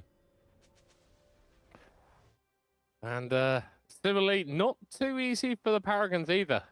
They have got the scaling at their backs, but I think a crucial element of this game that's kind of gone a little bit under the radar is that these 80 carries really haven't had too much gold invested into them. So that means that Toxic Dreams is 25 minutes in on a Cogball on a team that's got 19 kills, and he's still only got a couple of items. There is a long way for this Cogball to go in terms of generating and gaining additional power, but it does mean that he's not bringing as much to these team fights as he would like. Working towards what looks to be a flicker blade here in the inventory, so you can get 100% uptime on the W. Could also be Runans for the sheer amount of melee champions that he is playing up against. Obviously, with this infernal soul at their back pockets, damage is a luxury that they've actually got quite a lot of here. We'll see whether or not the Cogmore is able to continue pumping out that damage. The Bio-Arcane Barrage, very impressive and very easily able to make damage onto Story Stick, who's trying to act as that front line. The Renekton trying to do the same thing. I wonder how easy it's going to be to replicate that fight. Good heads up, good thinking here by Chris. Is able to get away. But you can look at the levels across the board. It's a very difficult position for them to be, and they're down pretty much across the board. And we've got a Baron just spawning up here for the Paragons. I say for the Paragons, it is a neutral objective, but there is only one team that has control over the river at the moment. Vortexi able to go in and clear away one ward, but with that Rift Scuttler being taken down, it's permanent vision for the red side team. Velocity maybe has gone too far forward. It's going to get hit with the Curse of the Sad Mummy. Thor stealing away the ultimate from the Renekton as well, who just can't live it out. And after an impetuous performance in the first game, Velocity falls for the 7th time this time. And the rest of their team might be dropping down as well. Paralinx diving in, getting low. Wildman Sam with a whole load of damage, but it's actually the Amumu falling first before Vortexi follows him into the grave. There is blinking health bars on the Krakens. And the Paragons looking to push that bit further. They've got a bit of a wave here in the mid lane. They've got a bit of a wave in the bottom lane. They've got a Baron that they could still retreat to and take should they desire. Yeah, but importantly, they've not got a jungler just yet, so they're sort of cautious to go for that. As in Julian Prado, I don't think that hop is going to serve you all that well. It does end up forcing away the Paragons, who, well, their jungler aren't heading up toward the Baron. I do think there was a world where they could have taken it and looked for the fight outside of it, but he's going to give a little bit more time. And Julian Prada, for me, just not quite strong enough. Is playing these fights out incredibly well, but just doesn't have the items to churn through all of these HP bars. Now with the Lord Dominic's, maybe can get through Paralinx, maybe can do some damage to Wildman Sam, but you're 4 levels down on the enemy top laner here. That's can continue growing. Obviously, top laners not capped at level 18 in the current season, so very real possibility here that that lead continues to grow and that the Tristana just not able to deal with a Jax. Yeah, but you've got to remember that Julian Prada is going to be able to get an extra item this game in maybe about half an hour's time, when he's got the gold injected into him. We've got 4 members of Paragons here stacked up towards the bottom side of Story. Face checking into Wildman Sam and dragging the Jax into his team. Julian Prada is able to jump away, get on out of there, and it's a lovely pull coming through. But a better ult from the Amumu to completely deny the engage from the Krakens. And we've had a couple here, there, maybe fights from these teams, but this one is decisively going in favor of the Paragons. A double kill for Wildman Sam, who has stepped up in game 2 of this series. It maybe feels like dying to an inhib tower. Velocity, the only one left, able to shut down the Jax. This shouldn't be the game end yet, but this is a decisive advantage for the Paragons. I think it might be here. 20 seconds still on some death timers. If they can take down Velocity under these Nexus turrets, there's a chance that they can get it. I think well, they're not going to go for it, and they get 2 inhibitors. So they are now firmly in control of the map, which is the saving grace, the benefit that they can use. Especially with an Elder, which is spawning in, hazard a guess, 30 to 40 seconds, you know. Oh, never mind. No, even 1 sooner second. than soon. Now. It's now live. The good thing, I guess, for the Krakens is that all of the inhibitors are down in the lanes that are close to the Elder, so they can push the waves and then go to the Elder. Obviously, they've still got to fight up against it, fight up against this Soul, fight up against a massive Cogmore, massive Jax, massive Silas. TP not available for Wildman Sam, so there's a small window where there's a 4v5 on the map, but it's not been utilized. Yeah, and it's not like the Krakens can burst down that Elder, threaten it to get the Paragons to go into a fight when they don't necessarily want to take one. The gold lead is not the thing that we need to care about. It's that Infernal, so it's massive. And it's Wildman Sam trying to make his way into the backline. A little bit split actually here from the Paragons, as we are going to be getting engaged going on to Paralinx. So Julian Prada jumping forward as well, but they haven't been able to find the backliners. They haven't been able to fill the damage dealers. And now they just get melted, churned around in a pit. As down goes the brand, down goes everyone apart from Story. Toxic Dreams is eventually going to be burning to death. But with 4 members dead, made that 5 members dead on the Krakens.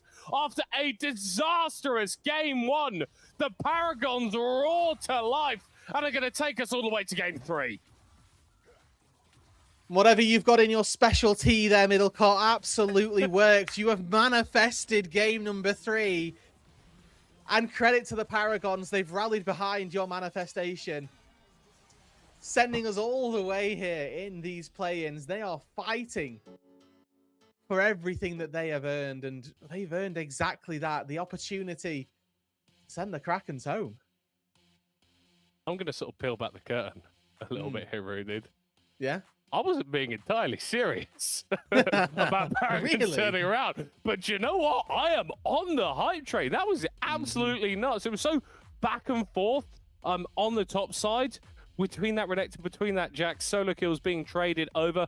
Bot lane, big advantage gained early on for that Kog'Maw, but didn't necessarily need to do much with that because in the mid lane, Thor was putting on a clinic. It feels like every time we panned away, that brand was going down. And I loved how this Silas was able to translate that lead into the rest of the game. Even got that Medjai's, you know? We didn't call it out, but I saw that book in inventory. +1, respect for that. Yeah, and again, like we'd highlighted that we were expecting the mid lane, or we highlighted that the mid lane was the least volatile area of that game. But after that first solo kill, I was really expecting it to be a bit of a disaster. However, it did get turned around. We have to give credit where it's due, that they were able to turn that around, and importantly, massively have a performance on that Silas, just stealing away crucial ultis, making a lot of work happen for the squad. And I think Toxic Dreams as well on the Kog'Maw never really felt like they were under pressure in any way either. A lot of those fights were not about the Kog'Maw, but I feel like if it needed to be, it would have been. Yeah. It definitely felt like, even though he wasn't getting all the gold, all the plaudits, we saw in that last fight, right? Big attempt to engage onto the Kog'Maw, but just kiting back constantly, and then everyone else can jump on in. Shout out Wildman Sam. Insane to go from that game on the Ornn to, first of all, just picking the Jax and going, oh, I've had a really awful game, now it's time for me to carry, and actually putting it in, okay? Mad respect to that. Honestly, Rude, I don't know who's going to win game 3, because I feel like the Krakens, they've got the seeding, they've got the perceived quality, but the Paragons, I think they've got all the momentum right now. They kind of do. And, you know, this is a breaking of a 3-game loss streak that they've had specifically up against the Krakens as well. So very real possibility that the breaking there in that could end up doing them very, very well here, Middlecourt. Could indeed. Right, we are going to be jumping to a short break. Don't go anywhere. It's a really good series that you're going to want to watch it. We'll see you in a few.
Out here, every millisecond counts.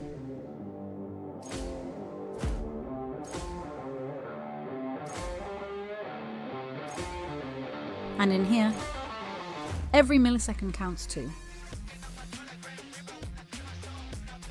Never let delays ruin the action.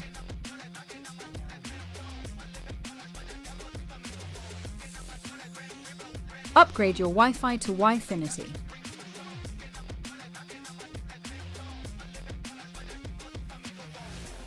Use code BFBS50 to get 50% off your first 3 months.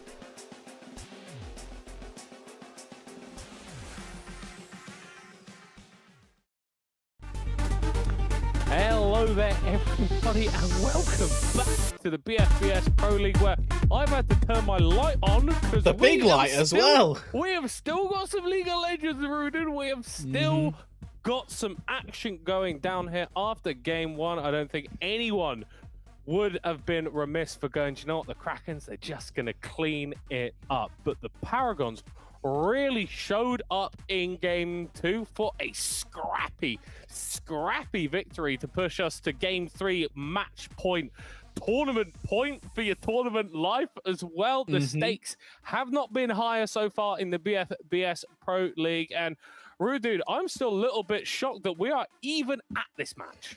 Yeah, like I say, after, like you said, even after game number one, it was completely reasonable to expect this to be a 2-0, just an absolute slaughter. Maybe even the start of game number two, we felt the same sort of way, where it was a really solid bot lane start for the Paragons, but mid and top weren't holding their own. They were kind of falling under the pressure of the 1v1 story, getting active on the jungle pick. But then the game carried on, and eventually, actually, Paralinx really got involved on the Amumu. For me, one of the MVPs of that game for sure. Really making the difference, I think, in that mid lane specifically, because before then, Chris was holding their own on the brand. A couple of ganks from Paralinx, all of a sudden, there's a massive sway that goes the favor of the Silas. So lots of differences in game one and game two, obviously leading us now to a decider game number three.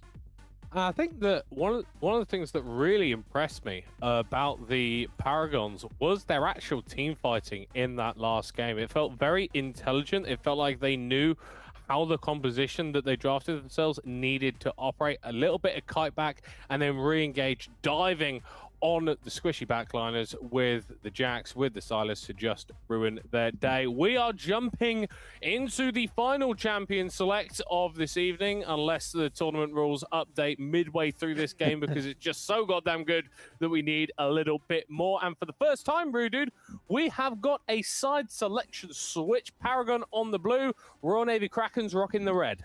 And this was my concern for this game number three for the Paragons, that they relied very heavily on the counter pick in game number two, and that Jax.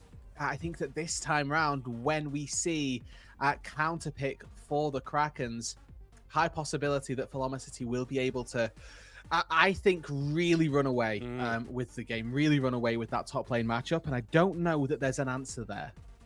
Well, I think we do need to remember that Velocity blind picked the Renekton B1 last game, and despite the fact that Wildman Sam was able to come out with some advantages in that lane, it wasn't like the Renekton was performing poorly, despite being in a matchup that can favor the Jacks, especially as it gets later. So I think the solo lanes for Paragon, whilst they had a big performance last game, it needs to be an even bigger performance this time out, because they aren't going to have that sort of cushion, that additional benefit of getting the counter. But look at the bans here. Slight change, actually. 5 for 6 mirrored bans. Don't believe the Ashe was taken away in games 2 and 1. It was, in fact, the Hui, which is now open. Hasn't been picked up, though. So the Diana comes in. We'll see if Hui has ended up taken at all.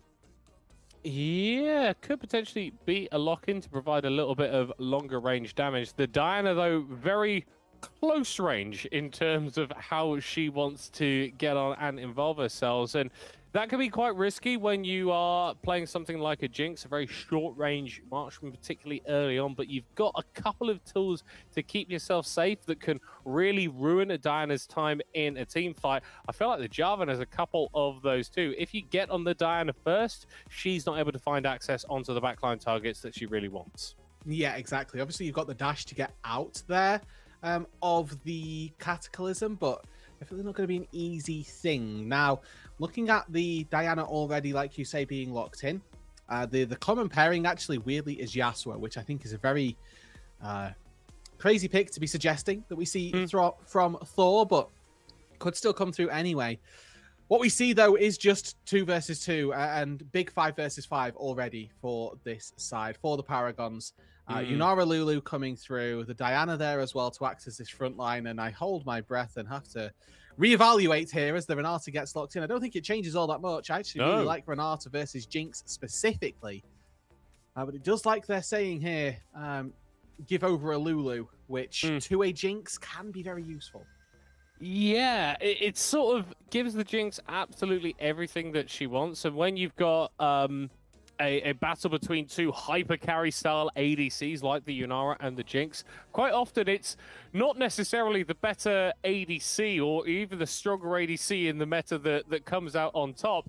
It's the one that has enough help from the rest of their team so that they can actually get on top and win that one out. And I feel like Jinx, Jarvan, Lulu is a pretty classic combination here for the Paragons, though it's a little bit more reckless, but I feel like the Renata pairs nicely with that Yunara and even better with the Diana. This champion wants to throw herself into a team fight, get off all of her damage, and if she survives, hey, that's pretty damn good. But with the revive that the Renata can provide to her, it means that she can recycle through her cooldowns and be a little bit more effective. What I would say as well here, small thing, but the power of Jinx comes from resets. The Renata obviously denies that reset quite nicely.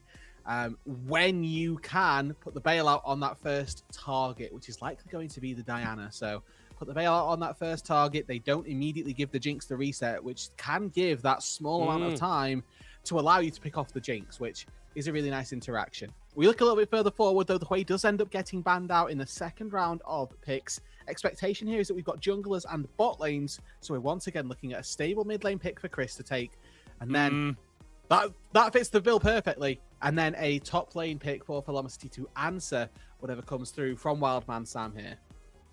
I'm not going to lie, but Royal Navy Krakens right now, they have drafted the most vanilla composition I have ever seen in my life. If you want to say... This is the ham sandwich of League of Legends right here. This is just cheese.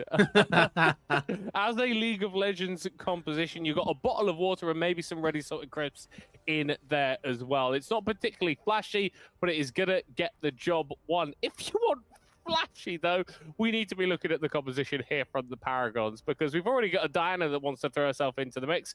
Might as well add an Akali as well. So the thing is that when a Diana goes in, they're going to get polymorphed, right? But what if we put another person to go in with them? Second Diana. And now, Diana number 3 here, getting locked in. This is what we were after here. Who are you going to polymorph? Full AP mouth fight. We are all playing Diana at the moment. And I think Paragons have really sort of signaled their intent with this composition. We're going to go in, and then we're going to go in, and then we're going to go in some more. They've not got a lot of champions that are great at locking people down for extended periods of time. You're sort of relying on that Malphite ult, the Diana ult, the Renata ult to all hit, which are great, but can be a little bit unreliable at times. If you're talking about reliability, you just got to look at over at the Royal Navy Krakens. You've got a Jarvan who's going to be providing that CC in the fights, pairs up so nicely with the Victor, and then the Volibear jumping over the top to make it really, really unpleasant. And you know what? I will say, I think they've added like a second slice of cheese here, maybe even a slice of bread to spice it up with the Volibear, right? This isn't vanilla necessarily. So this is nice. This is that extra layer, that little level of seasoning that brings this composition together. And I think will really benefit in that top lane matchup. I don't think that the Malphite has what it needs, what it takes to deal with a Volibear. The sustain on this champion is just too crazy. And actually, Volibear can be a very, very obnoxious tank to try and deal with.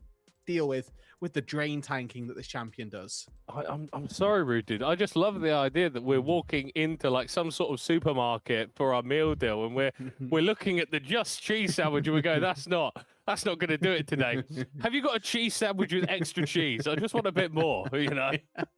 I mean, I don't like that we're using cheese, by the way, because I think we're implying, like, by using that there is some cheese in a gaming sense involved in what's being drafted by the Krakens. The complete opposite. It's just not happened at all. You know, you brought cheese into this. I just tried to hop onto the bandwagon. I'm sorry. I was happy to go with sandwiches. That's my comfort zone. You went into individual food stuff. You're not comfortable with individual food stuff. No. Sandwiches are my bag. What a strange hill to die on. My food takes are always awful. You should know this. Oh, God, what was it? Yeah, I don't like condiments. Yeah. Big time. One of the worst sentences. It's one of the worst sentences. And I think we'll have to leave it as that because we are on to the riff, dude, for Game 3, the decider, the match point. Both teams fighting for their tournament lives. We've got the Paragons on the blue side and the Krakens on the red. We thought this series was done and dusted after the Krakens took down the Paragons in a convincing fashion, 21 minutes in Game 1, but the Paragons were able to fight back, win a hotly contested Game 2 to push us all the way to this match point. And we'll see if this bot lane can maybe be a source of stability, actually, for the Paragons. In Game 1 and Game 2, they've been able to find these 2 versus 2 kills. Would expect to see that happen again here with what can be quite a lethal 2v2. Though I say that as Vortexi, actually, with the Glitter Lance on the Lulu level 1, you can be very, very obnoxious. Yeah, the level 1 for the Volibear is pretty obnoxious, as is his level 2, 3, 4, 5, 6, and I don't think it ever really stops. A horrible champion to lane against, especially when you're a Malphite who really struggles to control the lane early on, as we've got a 2v2 kill in the bot lane going in favor of the Jinx. The flash bomb from the bot lane! Oh no! Oh no, it's happened again, but the other way around, Rude Dude. 2 kills on a Jinx, 2 minutes in. That's not what you want to see if you're a Paragon fan. Absolutely not. Here the Krakens have come back in the bot lane. Fool me once, shame on me. Fool me twice, shame on me again. However, a third time, the Krakens bot lane shall not be fooled, and they do come away with a massive advantage. Jinx going to go back to base. Longsword and a call, maybe? Go on, Julian, delicious. do it to me. Sounds absolutely delicious. There we are. Oh wow, even better. Full pickaxe. Full pickaxe. Full pickaxe and a refillable. Sheesh. Yeah, what if my autos just did a hell of a lot more than yours did? Wave's coming back towards him as well, I think, so he's going to be in an even better position. The Malphite has run out of mana. It only took about 4 waves, and he's going to have to reset back to base to fill back up on that. He's going to be really dangerous in the team fights to this Victor, to this Jinx, but you've got to think that the laning phases, you've just got to be FFing it, really, if you're on Paragon's side, because there's nothing that the Malphite can do.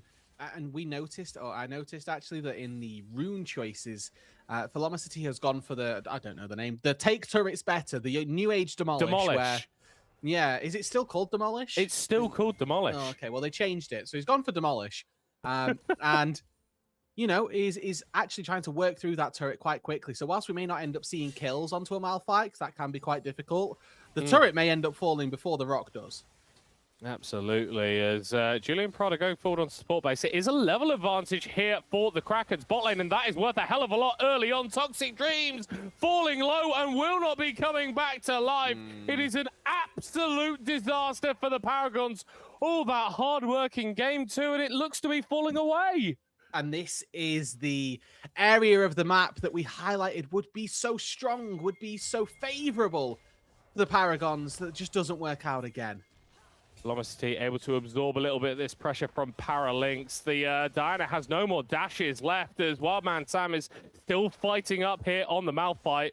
Some of the spells available, and it's actually Paragon who are able to force back the Krakens away from that top side. But if they press tab and look at what's happening in the bot lane, it's not going to be pretty reading for anyone. No. Looking at the gold disparity early on in the game, 1,600 gold across the board. I recognize that that's 1,200 out of the bot lane. It's just an extra guy's worth of gold. Yeah, it's just... Julian Prada is literally 2 guys at the moment. Yeah, just 2 people chilling. Killing. Chilling and killing. What they're doing. And... Ooh, the item disparity is quite sad. Toxic Dreams, yes. Cull is how I'm lining up my world in the bot lane here versus the better components of a Hex Optics for Julian Prada. And I feel like from this position, in terms of your items, as a marksman, you feel like you haven't got that much gold, like you feel like you're not that close to your item, but Hex Optics actually is relatively cheap. And you've got all of the AD components, so it's really not that far away from being finished. And I think something that we need to consider as well is that Toxic Dreams just pushed in a relatively decent-sized wave into Julian Prada. They are still only halfway to level 5. There is a massive experience advantage in favor of this Jinx, not just because of the minions they've been able to pick up, but also just straight up from those kills. We're seeing Story moving towards the bot side, and I don't know if you need to be here, man. It seems to be going all right on its own. The only place that I think the Krakens can be worrying about is the mid lane, where Thor has been able to get a decent amount of CS against Chris, who you'd normally favor here on the range versus melee matchup. Nothing wrong with adding some fuel to the fire, you must say. It's, it's not like the Jinx stops scaling at a certain point, so... We'll always take more gold going into Julian Prada's pocket. As for Story, did get forced out down on that bot side by the Diana, so was down a little bit of a level disadvantage here, level 5 to level 6, as Paralink's looking to make that work. Does have flash, but just can't really find a way in. They might find it from Julian Prada and Vortexi going aggressive. The Jinx is going to be flashing away there, dodging away from the Q. There goes the ultimate. Vortexi jumping away as well. Support base just about not being hit by the ultimate there as it's 2 kills going over in favor of Toxic Dreams. Story having to stop up on the Dragon as Thor looking for a play onto Chris. Lands the Shuriken. Is going to flip in as well before ulting back away. Baiting out the ultimate there from Chris. And the Paragons actually keeping this game pretty damn close. Top lane, though, they need to be careful. Wildman Sam really not enjoying it at the moment. Scorch! Just gets hit with the cheese wheel and ends up falling down. Well, I know that that's not how the top matchup has been going, but if that's not the most quintessentially top lane thing, you're just winning the entire lane, and then all of a sudden you get solo killed. Yeah, that feels on brand. It feels bad, man. Julian Prada and Vortexi going to be able to get a little bit of a shove, claim that crystalline overgrowth from the tab. But thank you, production, for bringing up the gold numbers. You look there in the bottom lane, only 400 to the good for Julian Prada, who is not as far ahead as maybe he feels like he should be at the moment. No longer 2 dudes, unfortunately. A single dude. Back to 1. Back to 1 singular dude. But does have the Hex Optics, so that's a pretty good break point to be hitting, especially like 8 minutes into the game as well.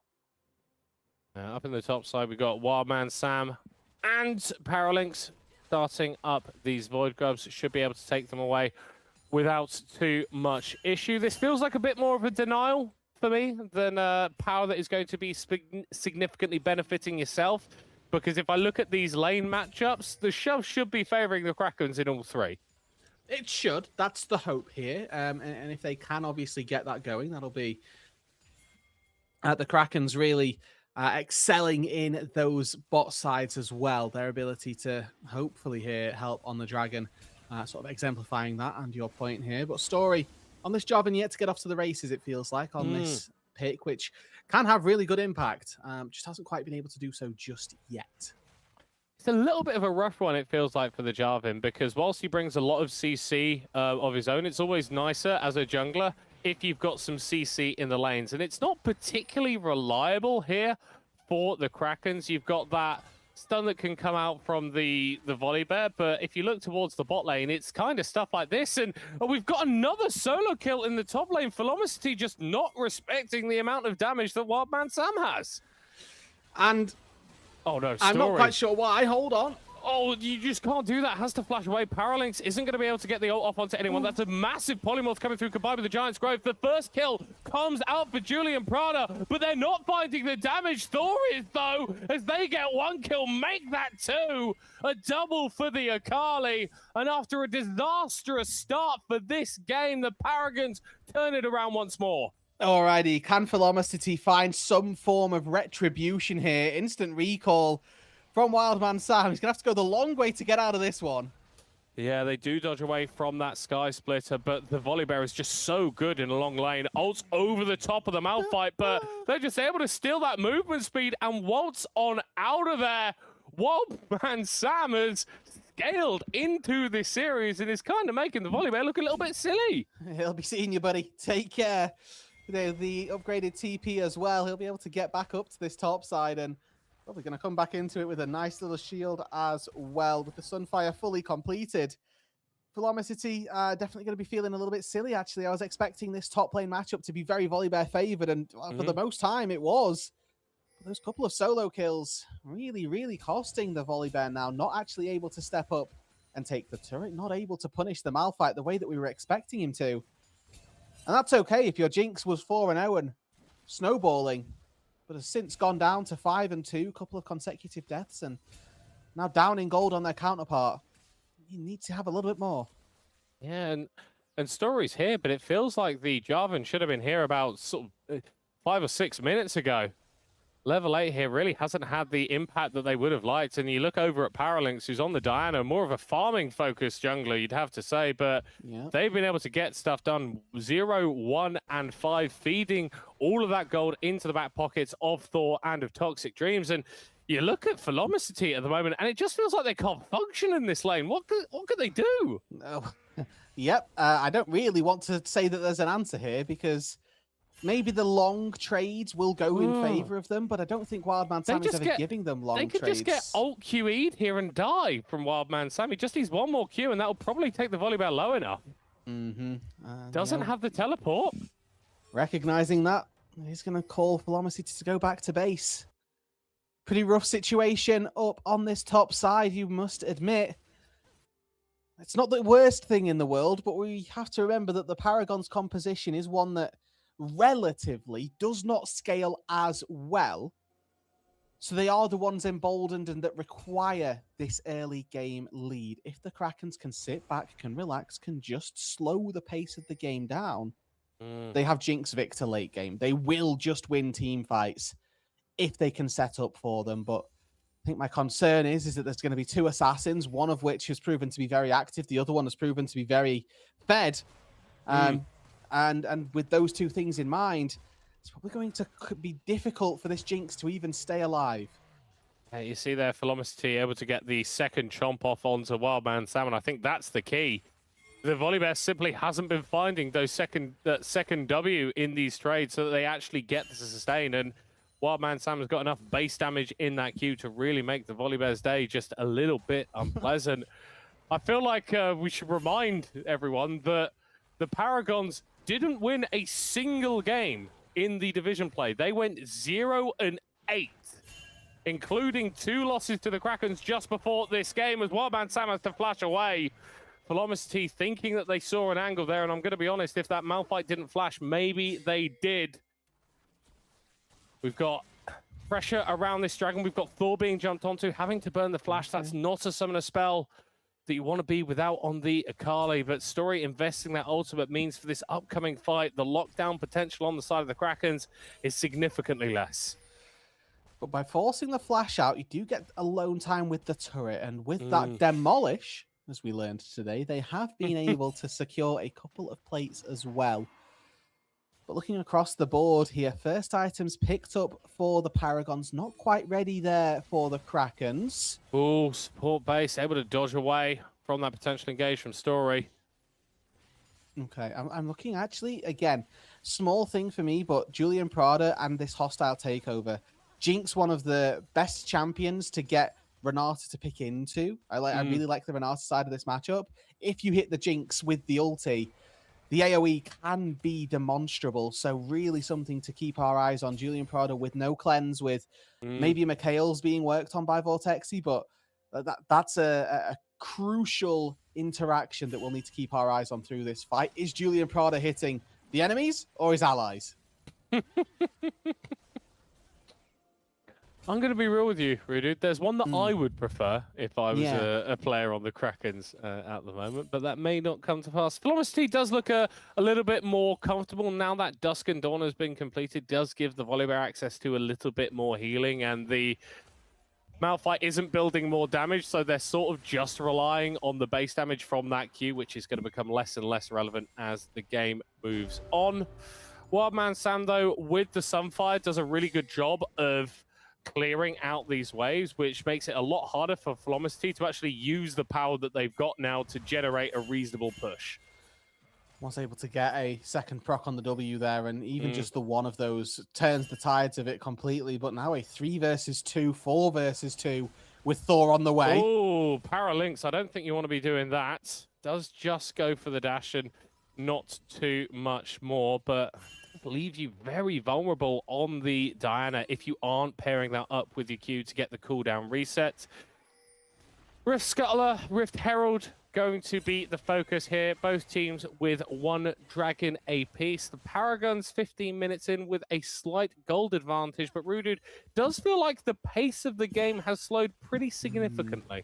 And this is, you know, again, in line with what we've seen in game 2, where we had a bit of a silly moment and then it all sort of returned to normality. Forced to ulti away here. Wildman Sam with a pretty large range ult. I don't know what Sup-Based was imagining there. Maybe a follow-up on the commit, but it wasn't there, and that's an ulti wasted. Yeah, as actually in the mid lane, Thor's been taken relatively low. With Story around, it's going to be quite difficult for the Paragons to defend this mid lane tier 1. If that drops down, then that does just offer a little bit more safety to the Victor, to the Jinx. We have got Paralinx looping around on the top side with the ultimate available, though Thor's going to go in very early and just die. Cannot afford to make mistakes like that on a champion like Akali, especially when you're against a Jarvan who can punish so quickly. Yeah, and Thor here, one of the standouts for this game. A little bit of a blunder on the Akali there, stepping forward. Maybe thought that they had the Shroud available when they didn't, but weren't able to get in, weren't able to defend the turret. Maybe they thought that Paralinx was there to try and defend it. They were going to take the 2 versus 3, which, you know, as ill-advised as I think that may have been, is more excusable than what we just saw. Not really going to make too much of a difference here, as that's now an opened advantage in that mid lane. And that can really hurt, trying to push those mid waves in preparation for a dragon, preparation for a fight around the Baron. So important to have that tower available, and with it being down now, pretty big problem. Yeah, you can just see on the minimap there, after Julian Prada and Vortexi push out the wave, they just cheat a little bit towards the top side. You don't need to necessarily go for the play, but just the pressure enough is sometimes just going to dissuade the enemy from going aggressive. Pyromancy is going very aggressive here. They're able to get the heal. They're able to get the shield off as well, and they might actually win this one out versus Paralinx. They're able to get the wild growth from Vortexi, and now they are really causing some problems for the Paragon jungler. Toxic Dreams skates on over to pick them up, and now Julian Prada with an exhaust on his back doesn't deal the damage. It's a polymorph onto the Yunara, though, and she goes back. She's going to revive. No! Story just about takes her out. And we got to see a little bit of action from Julian Prada against his own team. Meanwhile, in the bot lane, Chris gets the solo kill onto Thor. And after the game swung back towards the Paragons, the scaling elements of the Krakens are starting to show. And this is the real problem here for the Paragons. If they don't have the lead here, then them going into a mid to a late game scenario is not favorable for them. They are so reliant on Toxic Dreams and the damage that this Yunara will be doing in the late game as a way of consistent DPS. The Akali, the Diana, the Malphite, they all can get access. They can find that backline, but the execution on that is much more difficult. We're now seeing these tricksy, slippery plays here. Paralinx, you're 2 levels down on the Victor. You're getting spotted out by the Victor. And now here come the Sharks. Oh no, the Krakens were setting up their own play. Paralinx using that ultimate, but it's going to get you nothing at all. They will fall down easy as you like. Picked up there by Story. multiple members of Krakens towards the bot side. They might be thinking about something here. Thor doesn't quite have access to the ultimate, is going to be ticking up soon, but support base is miles away from having access to their ultimate. So the Renata is just so damn squishing with the tower falling down. That's a reset for the Jinx. It's an easy kill. It's taken some time for Julian Prada to get to kill number 7, but they are fundamentally there. This Jinx is scary, is a threat, is a problem. I'll work on a second dragon for themselves as well. As slow as the game has been in those neutral objectives, it has found a way to give the Krakens this second Drake. Another Infernal here, so if they're able to take this dragon, it'll be a Infernal Soul in their pockets this time around. And little by little here, they found themselves back out to a small gold lead. Overall, still relatively even, but it does just feel with the nature of the scaling here of these two compositions that it's going pretty well for the Krakens. Eyes, though, still on the Paragons. Can they do something tricksy? I think this is the do or die moment for them. The next 2-3 minutes, if they go for a play that fails, that's probably curtains for them. If, however, they find a play that looks incredible, they might still have life left. And this is a composition that can generate incredible plays. You've got an Akali, a Diana, a Yunara to a certain extent with how she can just press a button and be going. You can turn team fights on a dime, and provided that you execute, you can do some pretty incredible, pretty disgusting things. Although if it stays standard, if it stays normal, then the Krakens are going to be feeling much more confident. Post up here as a 4-person unit. We've got Velocity pushing on the bot lane. They have not had a fun time at all, but fundamentally, they are still playing volleyball. They are still an absolute nightmare to deal with. And this 4-1 setup is so difficult to address. Thor and Sub-Based moving over. We've got rotations towards the volley bear, but Velocity might just walk his way on out of there as, hold on, we have got a Baron being started. It's panic stations for the Paragon. They need to get over there sharpish. And they are running with 3 members up there, but are those 3 going to be able to do anything? Wildman Sam gets into the pit, and they have stopped them for now. No 50-50s here. Velocity down on the bot side, loses out on the 1v2. And Thor gets the kill. The Baron has been stopped, and actually Paragon have been able to respond to that relatively well. It looks Another like they kill were actually down just on the going to volley ignore bear. the volley bear. It really felt like they were just going to walk away and let him do whatever they wanted and sacrifice the Baron or sacrifice their efforts on the bot lane, but they showed enough presence, showed enough face. Now Julian Prada Julian Prada is just walking through his own jungle, being caught out, and that's a massive shutdown to give over to Paralinx. The most fed member of the Krakens dropping down and giving the gold over to a Diana is not what you want to see. It was a little bit like game 2, the swing of momentum, the swing of pressure going in favor of Paragon. Now Thor trying to buy time in front of the Baron, but Story is around, and that Akali won't be for much longer. It's a Renata ultimate that doesn't do all that much, to be perfectly honest, as Velocity has teleported into the play, and the Paragons need to get out of there as soon as they can. Mercifully for them, the Baron will reset, but neither team seems particularly fond of actually taking this objective. Yeah, I mean, I think they're fond of taking it. Whether they're capable is the other option, right? And unfortunately, in that case, they just were not. Small gold lead now in favor of the Paragons. Again, this game continues sort of dangle on the knife's edge, where game number 1 was a complete stomp for the Krakens. Game number 2, a little bit swingy, a little bit more close. Game number 3 feels like right on the line here. No real idea who's going to take it just yet. A scaling aspect for the Krakens, but they're not infallible. Oh no. Oh no, Sub-Based, you are very, very dead, my friend. Walking away to try and... No. The Renata just walks on out of there. Not as bad as it could have been for Paragon. I think that the Krakens just forgot to kill the guy, but if you kill the enemy jungler, that's going to open up Baron. Yeah, maybe more importantly there that they take down Paralinx. Now, though, can they press those big R buttons? Wildman Sam roaming forward, the Akali there as well. They do have good AoE, but they do not have a jungler. They do not have a contest. Story is very low in the pit. He's going to get hit with the Malphite and taken down. It's a 50-50 Baron. Whoever gets it. Stolen by Wildman Sam. The Malphite will pay with their life, but they are going to be typing hashtag worth in all chat. Wild Man Sam, the hero that the Paragons needed and the one that they've deserved for the way they fought back in this series. Wearing purple across 3 of their members, maybe 4 if Paralinx was alive in time. Now it's about resetting. Now it's about, what do we do with this? How do we use this now to our advantage? I think the first port of call is this Drake, which spawns in 15 seconds time. Can they find a way into that one? Wildman Sam's going to respawn. He'll have TP. This could very well be that 5 versus 5 that we've been waiting for.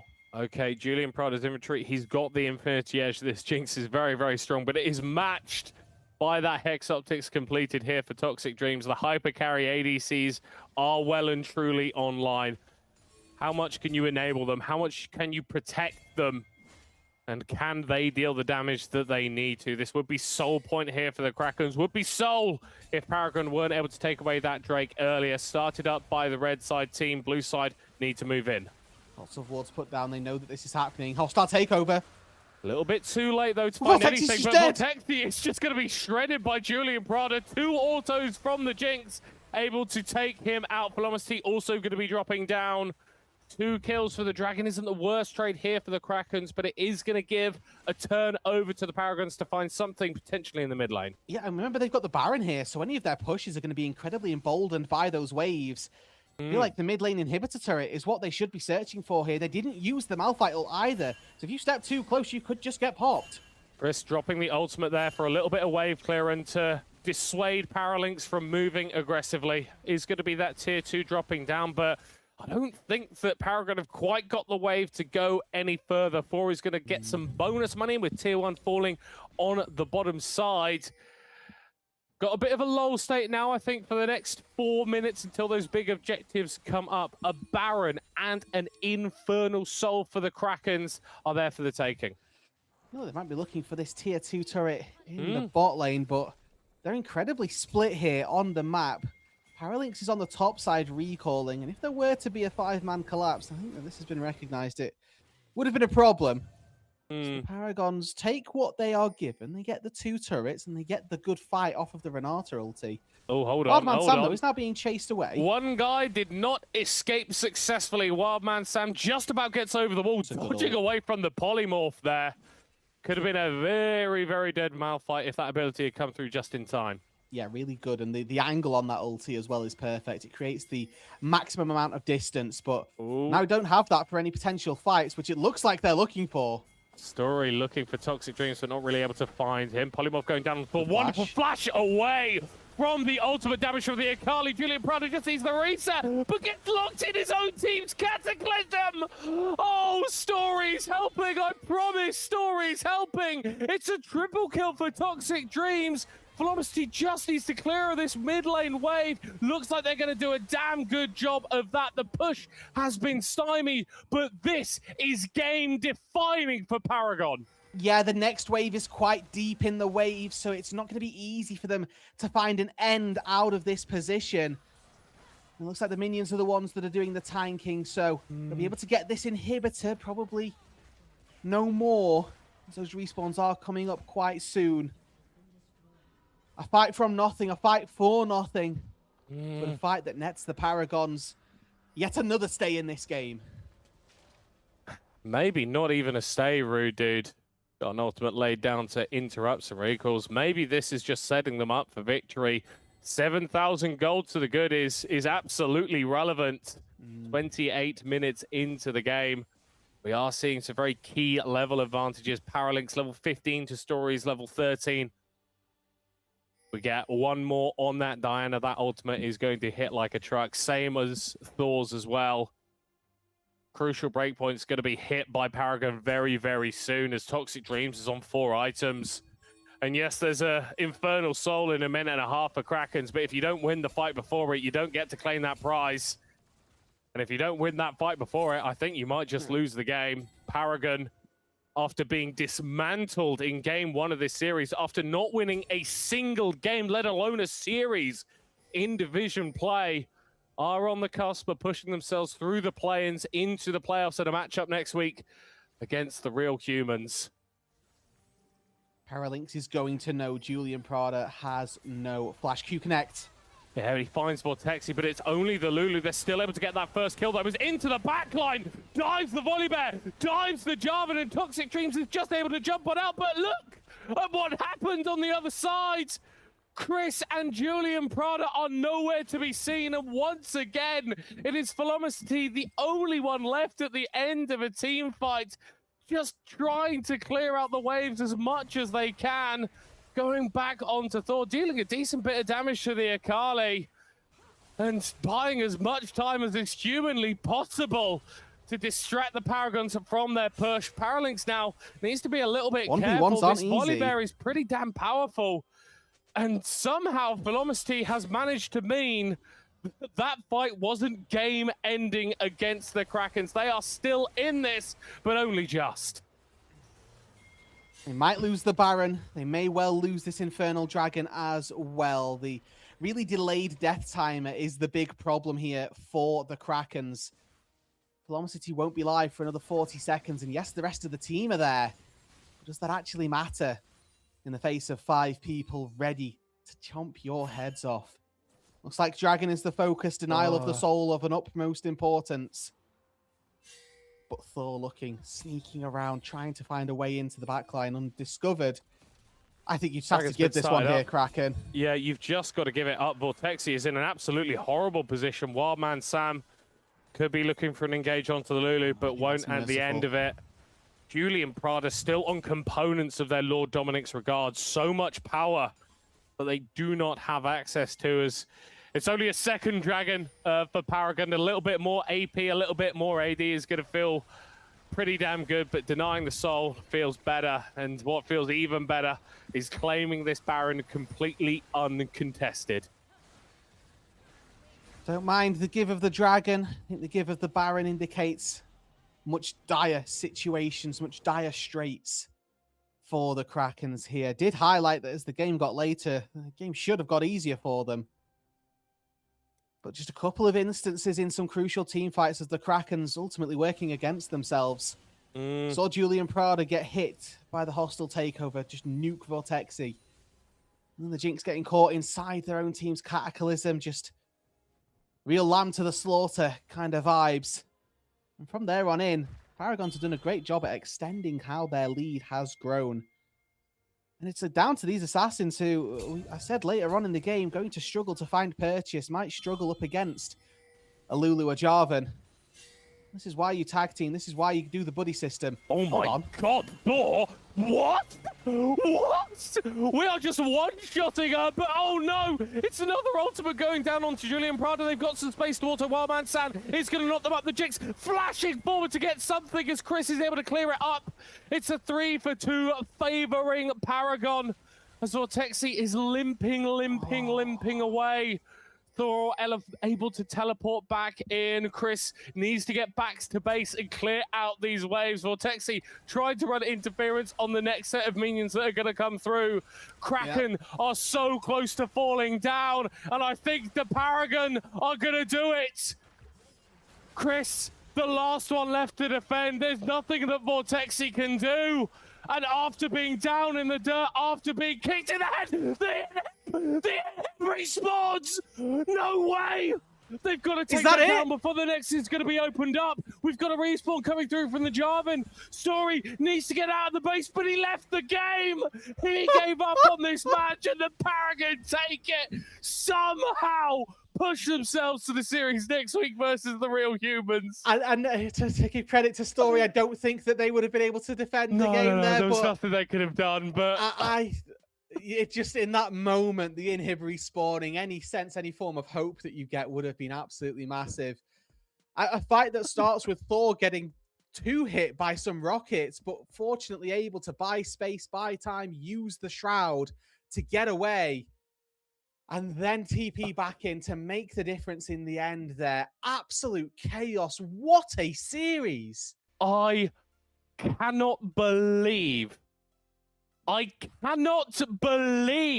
Paragon won that. They were gone. They were dead. Game 1 after that. What are you thinking? What are you doing?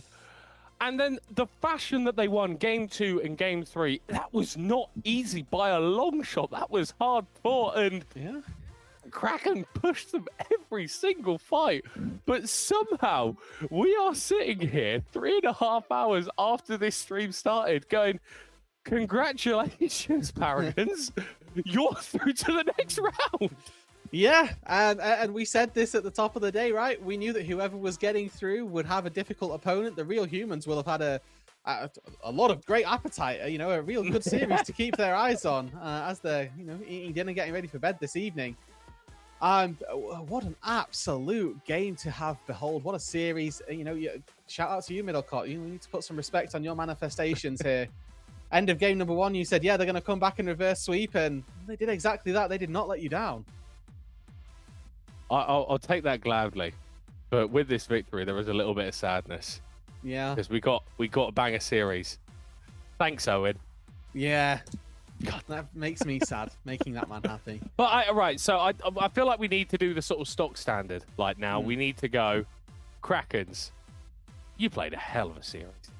Yeah. Really, really, really did. And I think that maybe even on the aggregate from the performances that we saw across all 3 games, we could say that potentially the Krakens were a little bit better. But I think that when it came down to it in game 2, in game 3, there was an absence of the clutch factor. There was an absence of the ability to win, not when it's easy, but when it's hard, when it's difficult, when you really, really need to. And I think that was the difference between these 2 teams. You saw how when they lost that first game, the heads did not drop on Paragon at all. They kept themselves in it, and deserving winners. And like you say, right, deserved winners, but also I think that the coming up in the clutch factor is such a big one that you mentioned. There were just crucial moments that didn't quite do everything that they needed, that didn't quite get them over the line, and that they did just falter in, and that they will look back on and they'll remember these moments and they will think, what if? It's such a difficult mentality to have, so hard to put yourself in those positions, but the what if really does exist. And in this case, a couple of really crucial moments that can cause some real problems, and that will be something to look back on as a way to improve for the future. Yeah. I think if we're looking at individuals on Paragons, you're probably asking the wrong questions.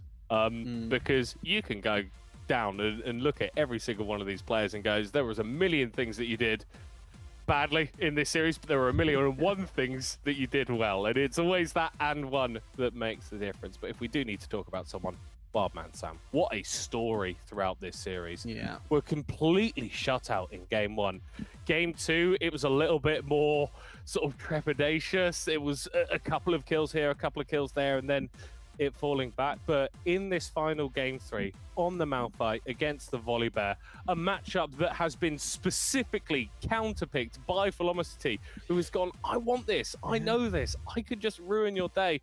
Played it with poise, played it with precision, did what you needed to do to get through the laning phase with a couple of kills to boot, and then had the impact that they needed to do in the team fights too. Absolutely phenomenal stuff. And in fairness, on the Malphite, that does become a little bit easier. It is easy to have that impact on the Malphite. But one thing to have it be easy, another thing to make it work still.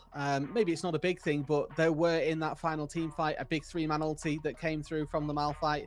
A heat-seeking missile for the Jinx. That is your job at the end of the day. So as long as you're able to do that, recognize what the win condition of the enemy is, I'm very happy with the way you played. And you know what, Rude? I'm quite excited to see what happens versus the real humans. Yeah. I don't know how excited I should be, but there's a little bit of me. There's some magic in the air, There is some magic in the air. There's also probably a lot of sweat particles that have evaporated off of me. I'm going to be very real with you, Rude, dude. And I wouldn't surprise me if it's the same for a couple of the players. It is exactly the same here as well. I reckon that it's a good time for all of us to have a breath, maybe we end the stream. Maybe we have a little bit of a relax and we go from there. Final thoughts on today's series and your expectations going forward into next week. Well, my initial expectation and revelation, I guess, mainly just sadness that there is no BFBS BG today. Unfortunately, not a possibility on the day, but feels like the series itself made up for it here in the playoffs. And if that's what we're going to get in the playoffs for every single week, I think we can be quite happy with the absence of a BFBS BG moving forward. Credit here to the Paragons for a really solid series, and good luck to them going forward. It's going to be a hard week of prep. They're going to need to do a lot of research, a lot of League of Legends, and then maybe they will stand a chance up against the real humans who will be looking for vengeance. Yeah, that is going to be a very interesting matchup, I'm sure. We've also got Lions versus El Banano Banditos happening next week as well, which should be fun. We are going to have the RAF Renegades versus the Royal Navy Tridents in Div 2, as well as UVG versus the Rob Lowe Warriors. So next week, we've got our sort of two our semi-finals. Then we're going to be having the finals the week after that. I believe that is it for us this evening, Brew Dude. Thank you so much to all of the behind-the-scenes team here at the BFBS. Special shout-outs to Owen and General Carrot, who's subbing in on production today, did an absolutely wonderful job.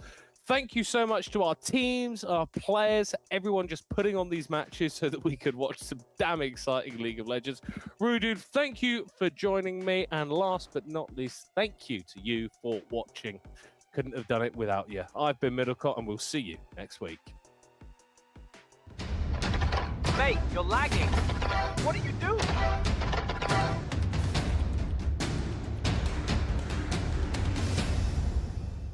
Good enough can cost you the game, so stop settling.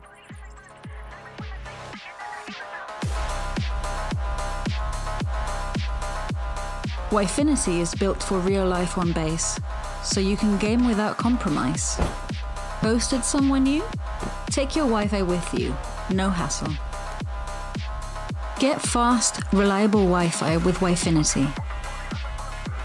Use code BFBS50 to get 50% off the first 3 months.